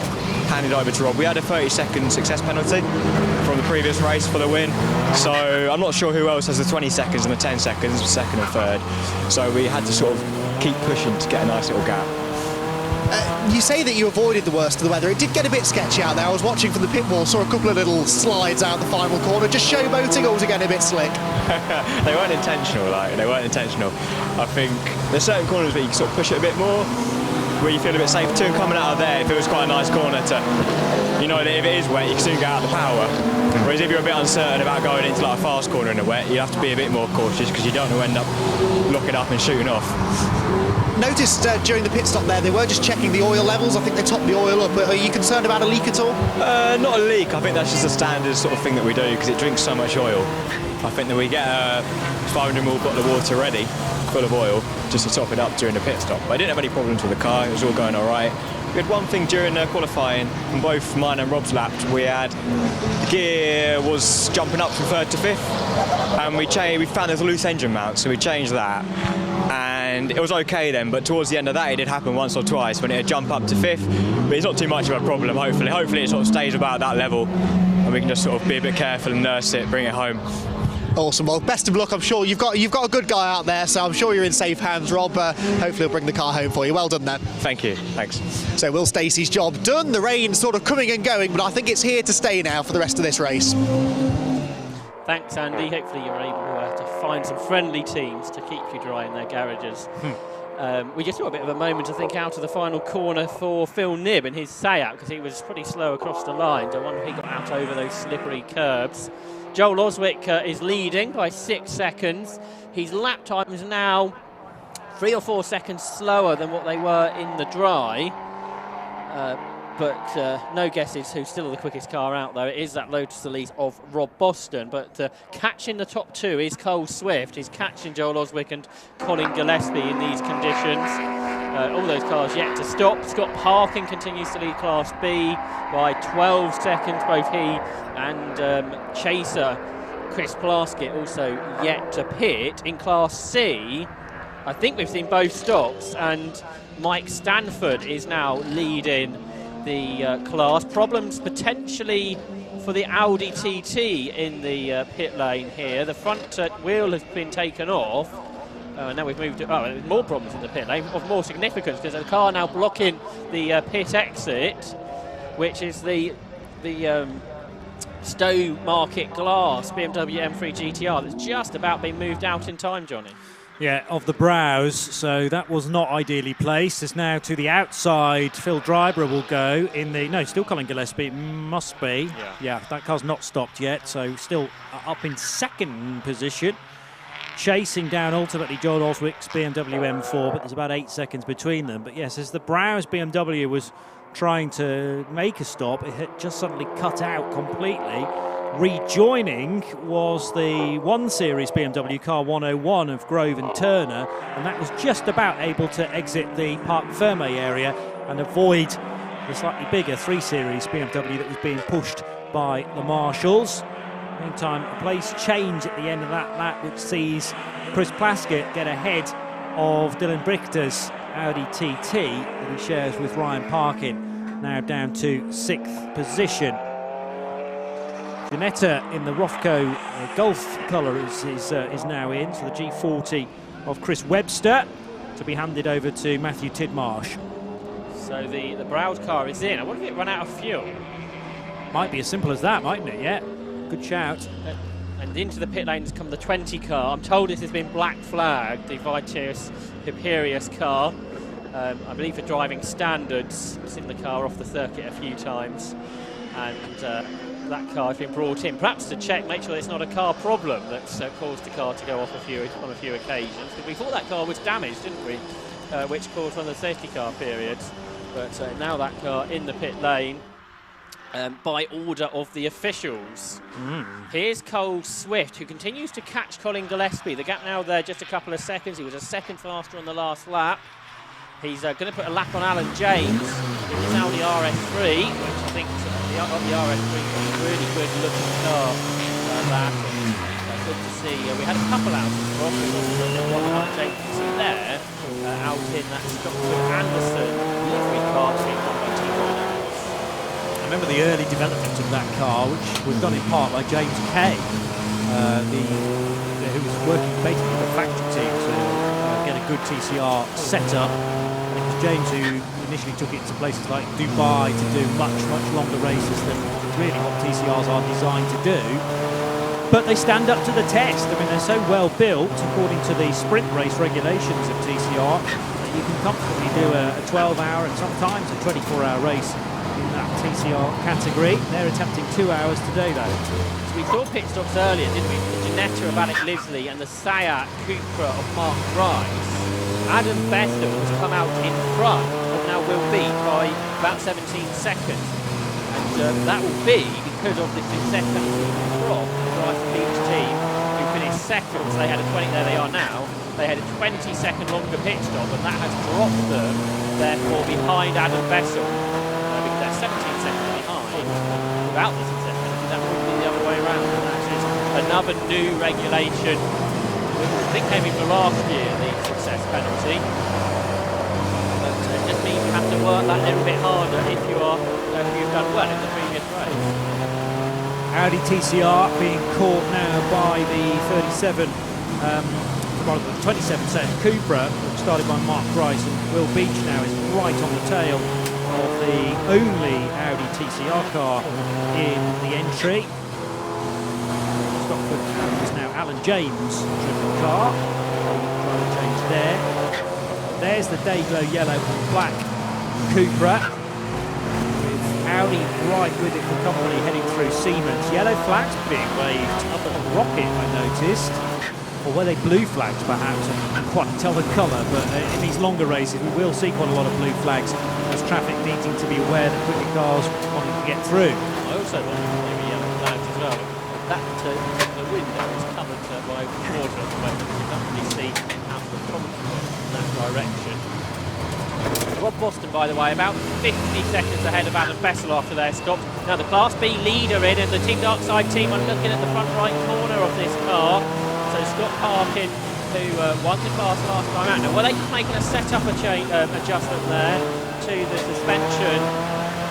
Perhaps we're thinking about the rest of the race. Also into the pit lane has come Cole Swift to hand over to Rob Baker. Carrying all sorts of sponsorship, I noticed, including Bill Stein. So that's harking back to its German heritage of the VW Golf. Some rather weather-worn treaded tyres there. Still a fair bit of life in them though, in fairness. That's a tyre that will have come off the car, I think, as they are trying to refuel it as quickly as possible. Well, not as quickly as possible, but within the time limit, so as not to stretch over the 3-minute pit stop minimum time frame. Over the line will go the number 6 Audi. That car having dropped down the order now that Ryan Parkin has taken charge of that. Joel Oswick leading the way on 41 laps. I thought they were doing some work on that Audi stop. I think they probably longer stop. They've fallen behind Hanley and Phil Lim as well, I think, during the course of that. There's the other Darkside car, the Class B leading machine, or they were, before that stop. Whatever they were doing to the right line seems to be done. There's Rob Boston. His lap time, 1:35.2. So track conditions seem to be getting better again. Now, after being called in by the officials, I'm guessing they've had a word with the team and the driver. And it's Martin Precarious to be allowed back into the race. It looks like he is. I think that's what the black flag was. It wasn't to disqualify him for the race, but to bring him to the pit lane, let one of the officials have a word, and then he can continue on his way. Seems fair enough to me. Obviously it's delayed him, but he'd already been delayed anyway, with needing to be recovered from out on the circuit. So he was many laps down. There's problems here though for the 27 car of Will Beach. Now where is he crawling on the approach to Church Corner? and this Seat Cupra all of a sudden has no fire in the belly, and it was not right up there as it was during Mark Grice's stint, but came across the line in 8th position and is now apparently dead stick. The Lithuanian Honda going about the same sort of speed, tucked in behind. Is there a concern from Vytautas that he's not able to overtake? Perhaps he thought there was a safety car out on track, but Vytautas Piperas has now picked up the speed as the Cupra in question has taken to the club circuit cut through and is going to park it, quite possibly, in, well, that's a semi-vulnerable position there. Double wave yellows covering this area, but is this going to necessitate our third safety car, Josh? Well, because the problem is that the driver's not really got anywhere to go, has he? So that is a problem, I would imagine, for Will Beach and Mark Grice. Now, if I was Joel Oswick team, I would say pit now and try and get in before the safety car is potentially deployed. If it's not deployed, it doesn't really matter. One car that's coming is the 16 pointer, the Matthew Stenning and John Peerless car from Class C. I would think also, though the car is in a semi-vulnerable place, it's not one that you need immediate safety car. Wait and see if the car can get back going, but the marshal changes from a green flag to a safety car board, and it hasn't worked out for Joel Oswick or the second place car. Only either of them managed to pit before this safety car was called for. The question is, were they in a position to be able to get in time? Are radio communications perfect to Joel Oswick and indeed Colin Gillespie? Well, they either didn't get the message or they're not obeying it. Saying, no, I'm in a real good run of form here, I don't want to interrupt this. Well, the good thing is that's not going to be a long recovery because the car can roll. It's not as if it's being crashed. So 15 minutes to go, we've got 40 minutes to go. They've still got 25 minutes to play with here. Although I think we might be hearing the Captain Motorsport hearing a gearbox problem for Will Beach on the radio, so perhaps if it's locked in gear, then okay, that's a different story. We'll see what happens next. It's certainly not the best of place that he could have parked in, I would have thought. He's on the left-hand side of the circuit, there's a perfectly good cover. True, yeah. He may not have been aware of that. Anyway, safety car is called into the middle of this pit's window because we've had a lot of cars stop, but not everybody. And what we've got to see here, of course the safety car will pick up Joel Oswick, is whether the likes of Adam Bessel will be on the same sort of run as Rob Boston, or whether he gets caught behind the safety car. He's right in front of Oswick, so he should get called through, which he does now. So basically, I would think the race for the win will be between Rob Boston and Adam Bessel. And Bessel's been going quite quickly in the G20, you see there. Well, that's a really big advantage, isn't it, when you're the last car on the lead lap, if you like, and then you can pull your way back to the train. So, smoke has been up the left near corner on the Ginetta G20. Bizarrely, it's a safety car now. Needs to have a problem, but keep an eye on that as the car is back into the shop. Yeah, I don't know whether that's a wheel bearing issue or maybe brake that's crabbing, but it's weaving away here to try and work out what it is. I wonder whether there's a crunching noise being heard in the cockpit as well of the Ginetta G20. It's had a lot of development work done over the years to it, as we were hearing earlier on by Alex Ipsey. He's the one that knows the back and front. Adam Bessel now on board. They have got radio communication. I'm sure Adam's got plenty of questions for Alex Ipsey about this problem. Might be the hub that's somehow crying enough. I wonder whether he might be having to pit here. Obviously not for the mandatory stop, because Ginetta's already done this, but well over to the left-hand side. And the car now applying the brakes. Yeah, it's going to come into the pits here for them to check it out. It's not a bad time to do it whilst we're under safety car, but it looks like it's going to lose the lead lap because of this job. I think we're able to go down into the pit lane, well out of the safety car. Andy has good points to cut it, so head down to Andy. Stuart, with the safety Well, car. more drama then for one of our front-running cars, and well, we've just seen William Beach pulling off at the side of the road in the number 27 Sail. I've got Mark Grice, who is his co-driver, here with me. Mark, a brilliant stint for you over the first part of the race, brought the car in second place. This must be really, really disappointing. Yes, it is. The car felt good, and we had a couple of safety cars which helped because it just let me cool the tyres back down. It's really hard around Anglesey on tyres, so that really helped, and I managed to get the Ginetta on the restart of the first safety car, and I just got my head down and I could see the BMW catching me of the number 2, and I just thought I'd just keep my head down. Then he sort of caught me a bit more, and then the rain started coming. I thought this is the time to pit now, why people are slowing a little bit under the rain. And then Will's gone out and he's done a few laps and he's complained about the noise on the gearbox, and then he's come to a standstill. That's so unfortunate. These cars usually pretty bulletproof, designed to do endurance racing, of course, but you can at least take some solace from the fact that you know, the car had pace whilst it lasted. Yeah, we had pace. We had pace at the last round at Croft as well, so that is really good. It's just Will will be very disappointed he's not managed to get much time in his car. So I've got the stint in it. So hopefully we can just take what we can from the meeting and go from there. And it looked like you enjoyed yourself. You were right in the thick of the battling, weren't you? There, a very lively first lap, it seemed. Yes, it was. Yeah, it was just a matter of keeping out of trouble. We'd had that rain in the assembly area ready to go onto the track, so we didn't know how greasy it was big. But then we got a double green flag lap to warm the tyres up, so I knew I could push a little bit. I had a little bit of contact with the Ginetta, just tapped me into turn 2, and he got back past me because I'd already passed him, and then I followed him for a while until the safety car, like I said earlier. Well, it was really good fun watching you out there whilst it lasted. Really unfortunate the way it's ended, but better luck next time. No worries, thank you very much.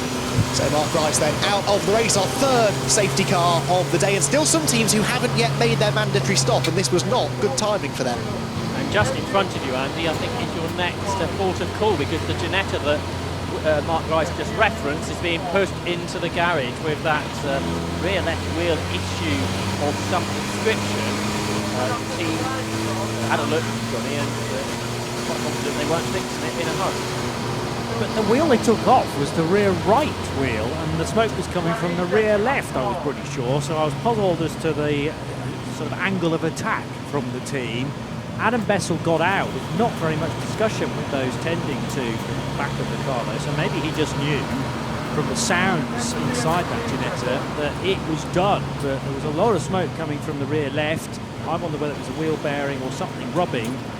But as I say, to check it out, we actually took the opposite side rear wheel off, maybe to peer into the wheel arch and offer an answer. I don't want to say the results, but we're hearing it was a wheel bearing failure. And what did I say? I think you might have said you thought it was. I think I might have said a wheel bearing failure. This is very unusual for me to get 2 out of 2 so far. It feels like you've done long distance racing before.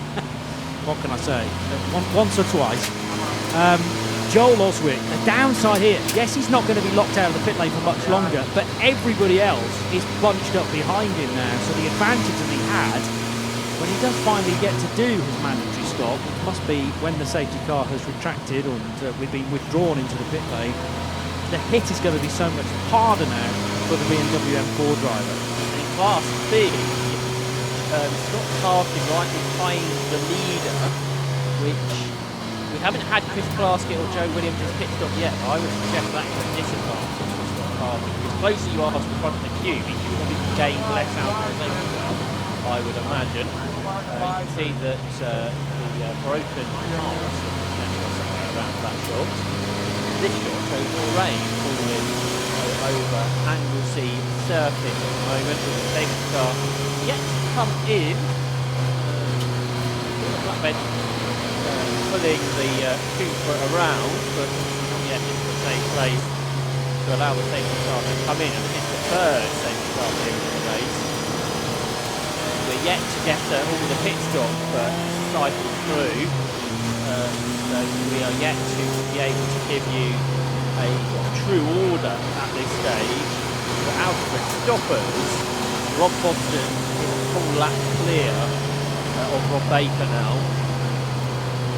And Baker has Luke Handley, Phil Nim, Brian Parkin behind. So that's a battle that could be of course a difficult position as this race plays out. Technical over the podium, I would imagine, there.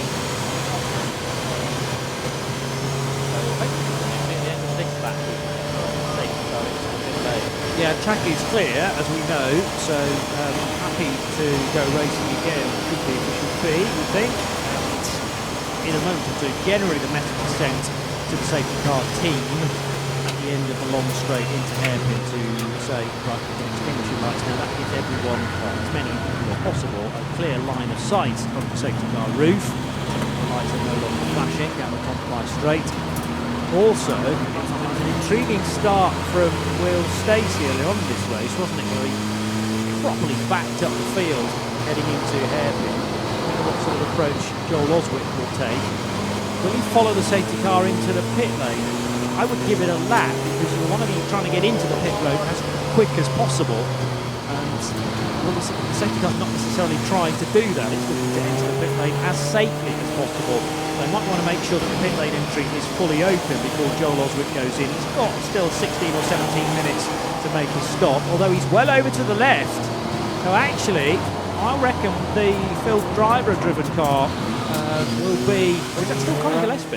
Yeah, it's still Colin, isn't it? So, but it's the VW Golf from the Darkside team that will head across the line, not as our race leader, because both of those cars in question will follow the safety car in.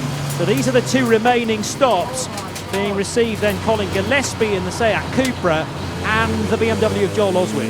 I wonder if the concern is if something happens on this restart, they haven't pitted, you might get close to the point where the pit lane will close in about 15 minutes time. So both of those cars, and Chris Plaskett, who is another of the cars yet to pit, has come in. And the only one left is Joe Williams, who not necessarily is below our commentary box, I think will into the pits. Not very much fuel needed in that BMW M4 to get it to the end. The mechanic has now put into the car, I believe that is. So they've got the blowers on the car to cool it down. The mechanic has jumped inside the car, the cockpit of the car there, which sometimes suggests a problem. So here comes the Luke Handley driven Golf, which is in 7th position at the moment and could end up in a pretty good position, I would imagine. So the left-hander Siemens, the Cooper comes, the rain still falling in the surface at the moment. When Rob Boston comes across, the line, I think he will take the lead in the race. Yeah, and the car's then heading into the hairpin to complete that lap. We will have a new race leader in the form of Rob Boston in car number 48. And there he is, heading out of turn number 1 now and down into the banking, opening up the steering nice and neatly to make sure that he clips the later apex at the banking. That gives him a much better and cleaner run off the corner and towards Church. Not exactly got a clear road in front, but it's just the Golf TDI that Rob will need to negotiate in the next couple of laps of stop parking in the red and black colours of Team Darkside.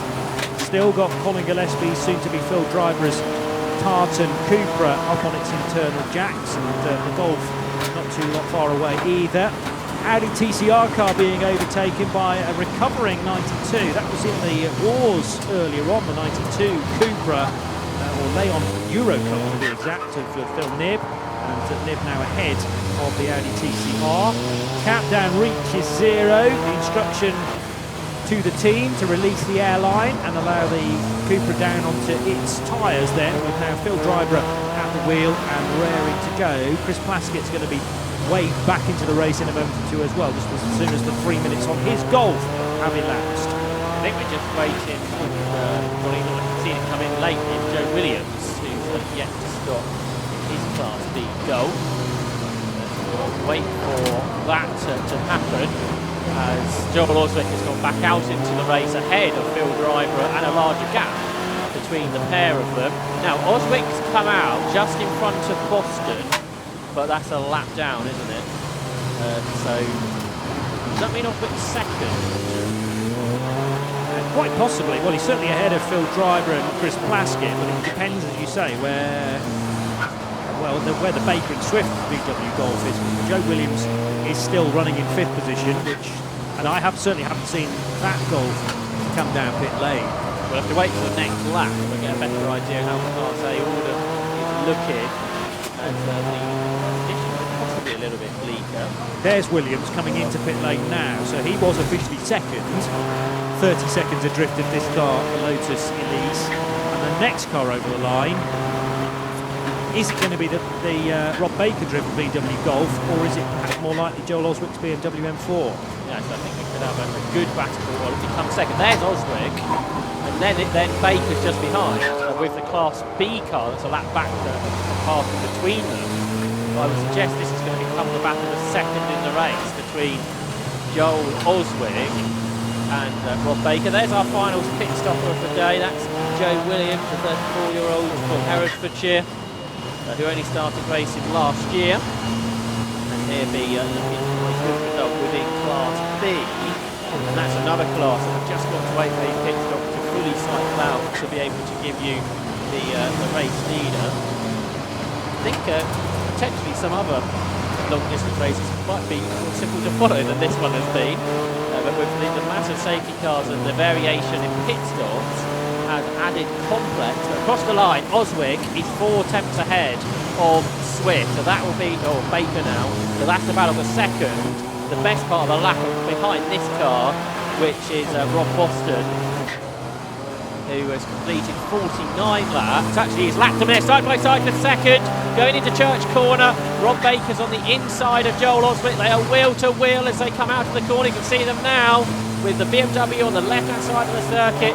On the right-hand side of the circuit is Rob Baker. They may be a lap behind the leader, but this is the battle for second place in reality between these two cars. It's a great battle indeed, Johnny.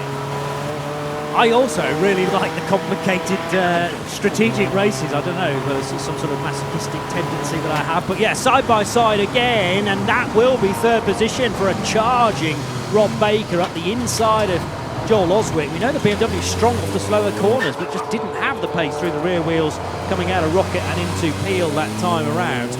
Endurance racing is complicated in its very nature, but then when you add weather and you add free safety cars and the fact you can't pit during those cautions, you really do have to have your wits about you, but keeps the brain ticking over, doesn't it? Windscreen wipers hard on though now. This is the wettest part of the circuit again, down at Hairpin, Josh. Just behind him is Phil Driver as well. Now, out in that Seat, the former GT racer. He's also raced in IMSA and the Spa 24 Hours. So an experienced driver, Phil Driver, but nowadays concentrating on racing with the 750 Motor Club Enduro. And I just wonder if the BMW is sliding around on a more greasy track surface, and whether that is bringing the front-wheel drive cars into a better place heading into the final stages of the race, Johnny. Perhaps so. Something that everyone will need to stay on top of, and they'll be keeping an eye as well on various weather apps that are probably contradicting one another actually, as some I've seen suggest the rain is going to ease off, but I favour Andy McEwen's attitude that it's probably stuck in now for the next 25 minutes, which covers the rest of this race distance. Good run for Phil Driver on Joel Oswick's BMW heading through School Corner, but we know the BMW is very good on its brakes. However, in these wet conditions, perhaps less so. There's slightly more nimble. TCR is up the inside now, the BMW that can't quite get the rotation that it was enjoying during the dry conditions. Now into Peel, and there's a nose ahead for the Cupra. Joel Oswick doesn't want to turn in on Phil Driver. The outside route through Peel was actually more beneficial for the BMW, and now Joel places the car perfectly right in the middle of the road, preventing Phil Driver from pulling alongside. That's what I've been waiting for all weekend. One of those bollards to be plucked out from the apex of Siemens, and it's finally happened. So in this battle, you've got 20-year-old Joel Oswick just ahead of 63-year-old Phil Driver. So two people have got varying different life experiences. With Oswick there in 3rd position, ahead of Driver. He's keeping Driver at bay despite sliding that M4 around, and he turns his way up across the start and finish line to complete what is that number 50 in this battle for 3rd place. Scott Parkin behind them is 2nd in Class B and over a minute behind Chris Plaskett. So I wondered if the safety car period in the pit stop window didn't work out for Scott Parkin. That's absolutely the case. So Christopher Plaskett, the new Class B leader for the driver from Surrey in his 2-litre turbocharged Volkswagen Golf GTI run by Area Motorsport, is now in 8th position overall. And then in 3rd position in Class B, I think he's going the way of Joe Williams. Yes, he's across the line now in 3rd, just ahead of Matthew Tidmarsh in the G40. So that's how the performing Class B stands. In Class C, it is Mike Stanford who leads. David Lawrence is on the Civic, ahead of John Peerless in Matthew Stenning's car. And then in Class A, the overall leader is Rob Boston by a lap. The big spin into the pit wall. Yes, only a very small contact into the pit wall. I think, in the end, but Edward Christie in his BMW, you can see there the car, hopefully, I think, didn't make as much contact as it may have done. But if that car can get back going, this race may be headed into yet another yellow flag period, but we can wait and see. His mirror is what has cut. I think that's all that he's hit, isn't it? The mirror, maybe, which has now ended up in the middle of the circuit. But for Edward Christie, I think otherwise, that car, luckily there's a tyre wall, isn't there, between the concrete wall and the grass. Got the car restarted. You can tell that from the Alpha Live camera down on the scene. I was a bit worried because I thought I heard a massive thud, but I think that was actually the car on the ripple strip losing traction coming out of that final corner and up on the curb. Naturally, that's going to create a vibration, and it had done most of its spinning before it made contact, brief contact, with the tyre wall. The safety car lights are illuminated at the end of pit road, so it's raring to go, but it's not quite getting. Oh no, the boards are now out, so safety car boards and flags all the way around the circuit, and that is to retrieve the stricken BMW. The problem with its positioning is that it's facing the wrong way. It's very difficult from there to do a safe U-turn after a blind bend. Yeah, that's right. So 20 minutes on the clock. So Rob Boston will be pleased that he managed to pull out that full lap advantage over Cole Smith. Otherwise that would have closed the pack down. What I was trying to do is get out the Class A in overall order before that drama happened. So it is number 48, Rob Boston leading the those for lead. Second is car number 1, which is Rob Baker from the Gulf. In 3rd position is car number 2, which is Joel Osrich's BMW M4. Then in 4th position is Phil Driver and Seat Cupra. And then in 5th position is Philip Nibbs' Seat Leon Eurocup machine. In 6th is number 51, Luke Hanley from the Gulf. In 7th position is number 6, which is Brian Parkin's Audi TT TDI. And 2nd through 7th, all Class A cars that are on the same lap, so that is going to be a battle once this race gets restarted.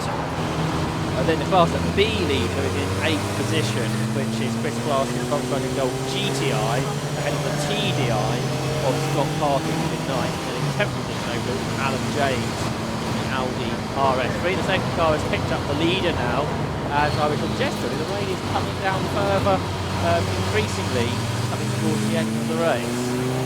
It's getting more wet, it's getting more misty as well, as that mist worked its way off the Irish Sea and straight onto this Anglesey circuit. International configuration this weekend. It's certainly no stranger to the odd bit of weather. I've done a few races of remembrance over the years, held in November, and coming rather rain affected throughout as well, running 2 parts often.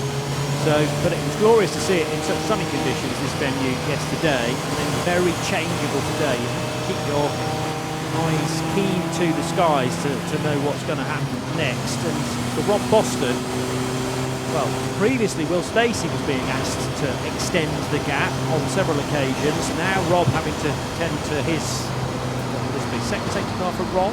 Or first, I think, for him, yeah. Yeah, well, we had, this is the 4th. Oh, yeah, I now, forgot about that one in the middle, yeah. Yeah, but I'm just trying to remember whether during the 3rd one, whether Rob had taken charge of it. I think he just about had, yeah. And that was for the Cupra that got stuck in the middle of the track on the club section of the circuit, the cut through there. Yeah, I was struggling with that counter. We had other safety car goals. Yeah, well, we are trying to spin quite a few plates here, in fairness, and it pays to have a good. My memory's not bad, but when you're trying to commentate and remember things, never good at doing two things at once. So we have got first and second together on the track, but there is a lap between. So it's the cars behind Rob Boston will be battling for second place. And frustrating again for Scott Parker. He's got caught behind the safety car for the second time.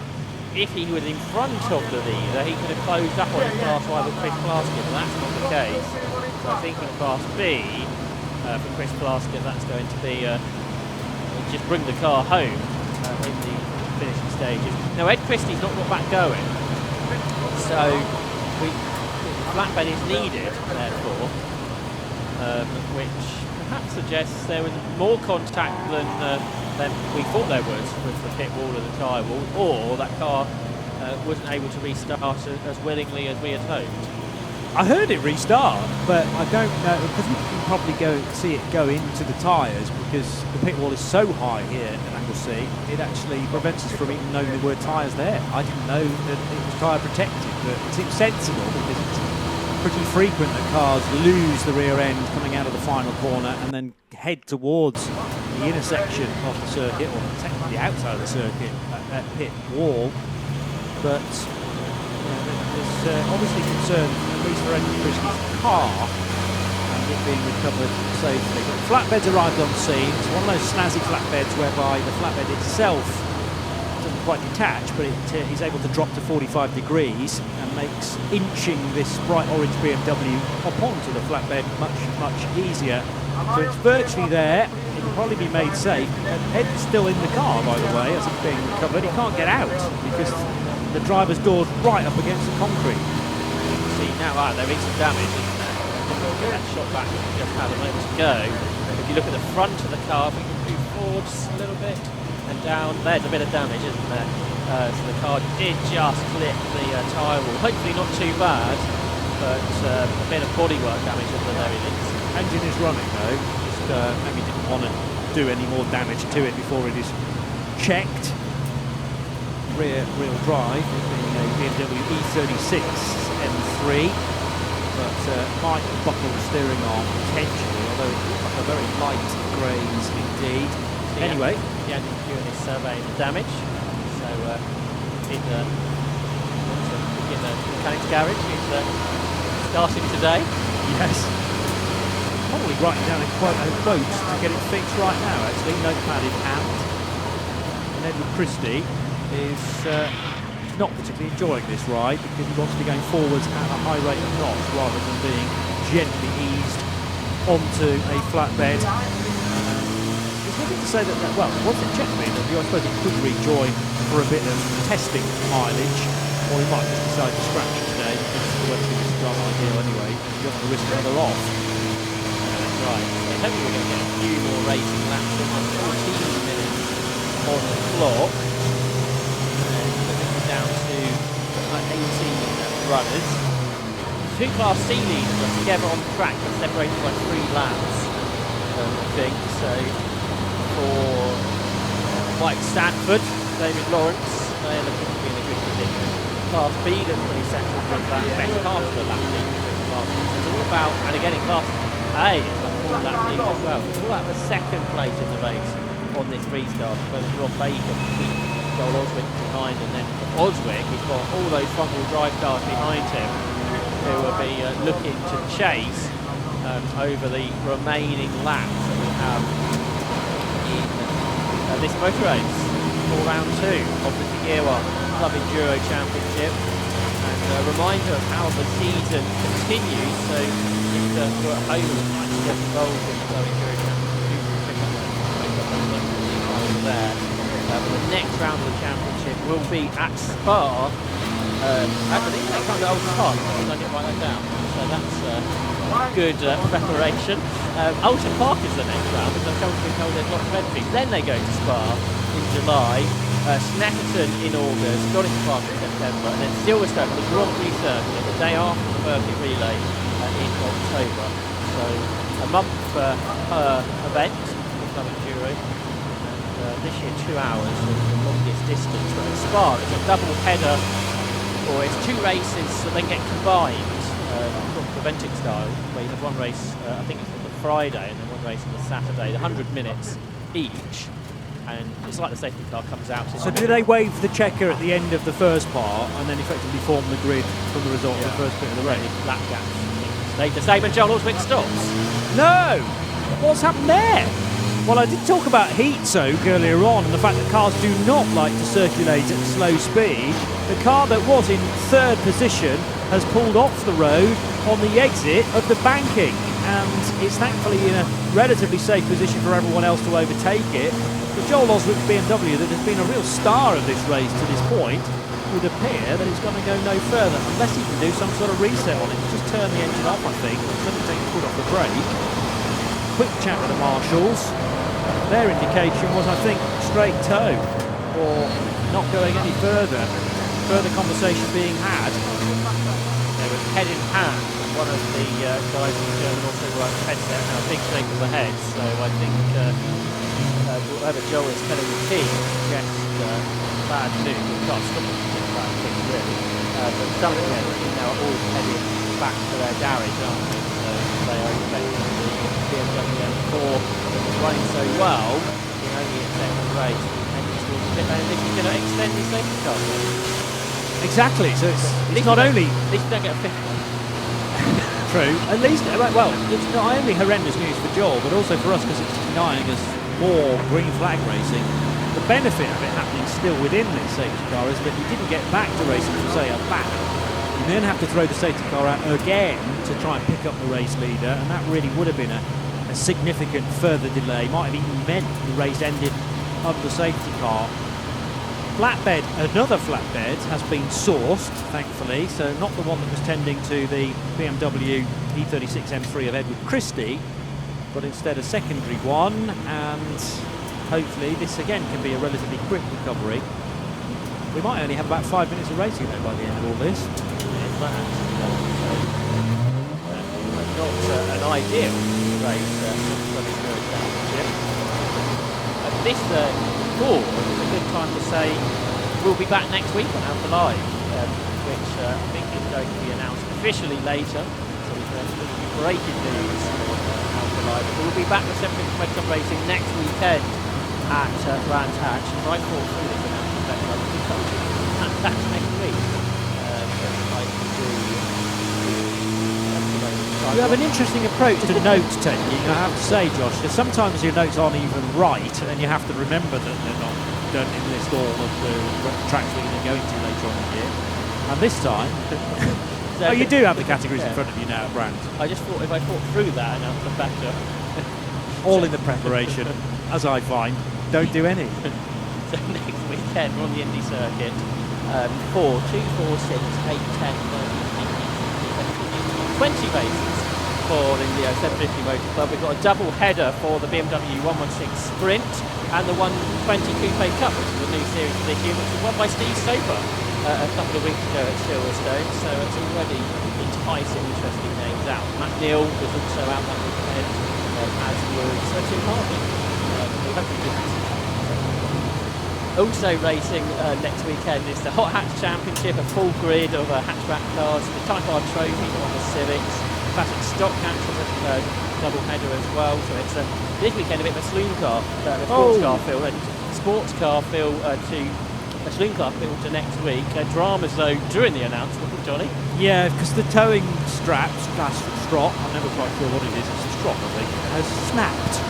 So as the flatbed started to pull the Joel Oswick BMW away, whether something's locked on the BMW, which might explain its failure and preventing it from going any further in the race, it's saying, no, I'm happy here on the grass, I don't want to go back to the paddock, and they're going to have to rethink that again. Hopefully it's not split the strop completely in half and it's just come away from the towing eye. Strop is still attached to the BMW, so a new one is going to have to be sourced, or they're just going to flip the flatbed down to ground level and pick the beamer up that way. Unfortunately, this is eating into the time yet further. What were you saying about avoiding the making finish on the safety car? Yeah, I've been trying to avoid commentators' curses all weekend, but hit several of them right on the head, unfortunately, over the last couple of days. Have you completed the line for Brand? Sorry, we'll carry that on. Hopefully somebody else will run. So yeah, we said classic stock actually F1000, seated, also Formula V, 116 trophy for the endurance race, which I'm told has a huge entry, a capacity entry with many reserves. So we look forward to that. 750 Formula as well, and Toyota MR2s. And you'll be pleased to know that Ian will be back with us, so he can have very much well prepared notes and announcements next week. I'm sure he will be. He's just that way inclined, isn't he? Being an accountant and all. Likes to have everything in order, and quite right too. Unfortunately, this race has been far from in order because it's been so difficult to read from our perspective, from a spectator's viewpoint, but also if you're trying to work out the best strategy approach, strategic approach to this race, then that probably went out of the window at the first safety car. Remember, inside the first 25 minutes we had 3 of them, I think. They came thick and fast. And then during the second driver stint, generally speaking, there have been 2 of them. Certainly that's the case for Rob Boston. Orange BMW that collided with the pit wall of Ed Christie is wanting to rejoin. Waits for the red light to turn green at the end of the pit lane, and it's back in the race again. Virtually all of our retirements have then gone on to return to the race today. Yeah, that's as long as the car picks up speed. Next thing we do, we'll see more of Ed Christie during the course of this race. And hopefully we see some more racing. Yeah. Because, that's what we come to Anglesey for. And on the next lap,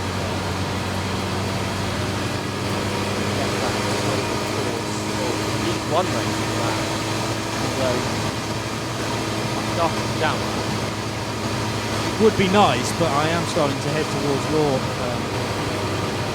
opinion, should we say. We've still very much got to decide who is in second position between Rob Baker's Golf, Phil Driver's Seat Cupra, and the Nib and Rath Seat Leon Eurocup car, although that's a few cars back in the order. I reckon Baker and Driver must be nose to tail though in the trade, right behind the race leader. So first, second and third is as they are on the timing screen, albeit there's a full lap between the blue Lotus and then the Rob Baker driven VW Golf in white, red, black livery. The BMW of Joel Oswald is now on the flatbed, but the flatbed's being lowered to the full horizontal position. So it's going to get going in the next, I'd say, 30 seconds. It wouldn't be able to restart, and in fact the lights would need to go out right now. So it's going to be one more lap behind the safety car, but we shouldn't need any more. What lap times are they doing? About 3 minutes. I think we will get one racing lap to finish things off. And like you say, there is a second position battle to settle the overall podium for sure. And that is where eyes go towards, I would think, over that potential one racing lap. Be tied. So Johnny's optimism is hopeful for this one racing lap. Well, the hurry up is being given to the flatbed recovery guys because they're happy now with that BMW being secure. As long as it gets going, and these flatbeds do not hang around when they're driven by some of the people here in Anglesey this weekend. They're probably wannabe racing drivers. So let's see whether the safety car and the flatbed can have a bit of a race that the flatbed must win in order to leave the track clear. The GAN needs to go as slow as possible, but it's giving little choice but to overtake it. That might decide it, folks. Depending on whether is there a cut through maybe that the flatbed can park over by the rescue units, maybe it's stalled. They can take the cut through to the pit lane, I guess. That's another great option, yeah. That really is, I mean, you know, I'm grabbing here at very short straws indeed, but that's possibly the only way that we can force one racing lap out of this 120-minute affair. Thank you for sticking with this, folks, whether you're either here at Anglesey in person or watching on the Alpha live stream. We were promising you an entertaining finish to this, but unfortunately, with the recovery going somewhat south of Joel Oswald's BMW, that's rather prevented us from kicking on and providing a good scrap for second and third positions. The flatbed is moving now. positive moment in the last 20 minutes, and pack is up at the top of the circuit. This is where it's a good job on the international circuit, where we've got a bit more time to play with before the safety car back with us. So hopefully this flatbed truck is now going right through the club circuit, which I'm not sure if that's big, but it's not being used by the flatbed truck either at this stage. There's another option to turn right, and it's going to take that. So that is the circuit I forget. There's a shorter version of the hairpin, isn't there? That might be the school circuit, possibly. I might have created a name there entirely on my own back, which I'll take responsibility for. But it's the school cut through anyway, and because of that, we'll be able to access the pit lane ahead of the safety car. So a neat bit of driving. We're going to go straight into the paddock with Joel Oswick's BMW. Got a minute and 26 seconds left out on the clock. The lights are out. We are going to get Joshua Barrett that one remaining final racing lap of the weekend. And Rob Boston's doing the Will Stacey thing of backing everyone up, even though he's got a lap advantage on those behind. So I guess as long as Rob Boston goes across the line now, he basically wins the race. Everyone else is going to do the Mexico extra lap in the time allotted. And I think Baker knows that, so he leaves space between himself and Boston because he has to battle to deal with Phil Driver. We get green flags eventually here on the start and finish straight, and it's a very good restart actually by Rob Baker, and he has gapped the chasing car, the Seat Cupra of Phil Driver. So I think if Driver is going to get second place, Johnny, he's got to do something special over the next just under 2 miles. Yeah, maybe it was all in Rob Baker's mind to get the business done nice and early. It's not always about dictating the race start when you are the race leader. Yes, you can't go ahead of the race leader making it start, but you can also get a jump if you're in second on the car in third, which is exactly what Rob Baker has managed to do. And the distance far too great, surely now, with only half a lap to go for Phil Driver to take the fight to Rob Baker, who has been well and truly at home in the car that he has prepared. There was a brief worry during the pit stop. There might be a misfire that car needed to be on, or the team needed to be on top of, so they plugged the laptop in, but it was a minor scare, and it has continued on at a decent speed. Best lap of the race for the Golf in second position is a 1:37.4, but it's nowhere near the ballpark that the Lotus has been in. 1:32.7 is still the best lap of the race. Further behind, you've got the Nim and Rath Seat Leon Euro Cup car, number 92, that we caught a glimpse of a couple of moments ago. That's running in fourth, ahead of Luke Handley's VW Golf in fifth. And then the Ryan Parkin Dylan Richter Audi TT, looking like it's going to finish in sixth place, Josh. It's been 2 wins out of 2 for the Rob Boston race in Lotus Elite. Will Stacey drove solo at Croft. Rob Boston has helped him to take the victory at Anglesey by a full lap, a dominant performance by Will Stacey and Rob Boston. Second went the way of Rob Baker and Cole Swift, with in third position Colin Gillespie and Phil Driver, just holding off the attention of a charging Phil Nib on that last lap, who got within 0.6 of a second of the car ahead. And then, as Johnny suggested, it was Ryan Parkin and Luke Handley behind. The final results of the weekend here at Anglesey: a win for Will Stacey and Rob Boston in their Lotus Elise by a lap over Rob Baker and Cole Swift. Third went the way of Colin Gillespie and Phil Driver, and Phil Nib and Andrew Raff took fourth. Fifth for Ryan Parkin and Dylan Richter, gaining that place on the last lap ahead of Luke Handley. Class B and 7th overall went the way of Christopher Plaskett ahead of Scott Parkin.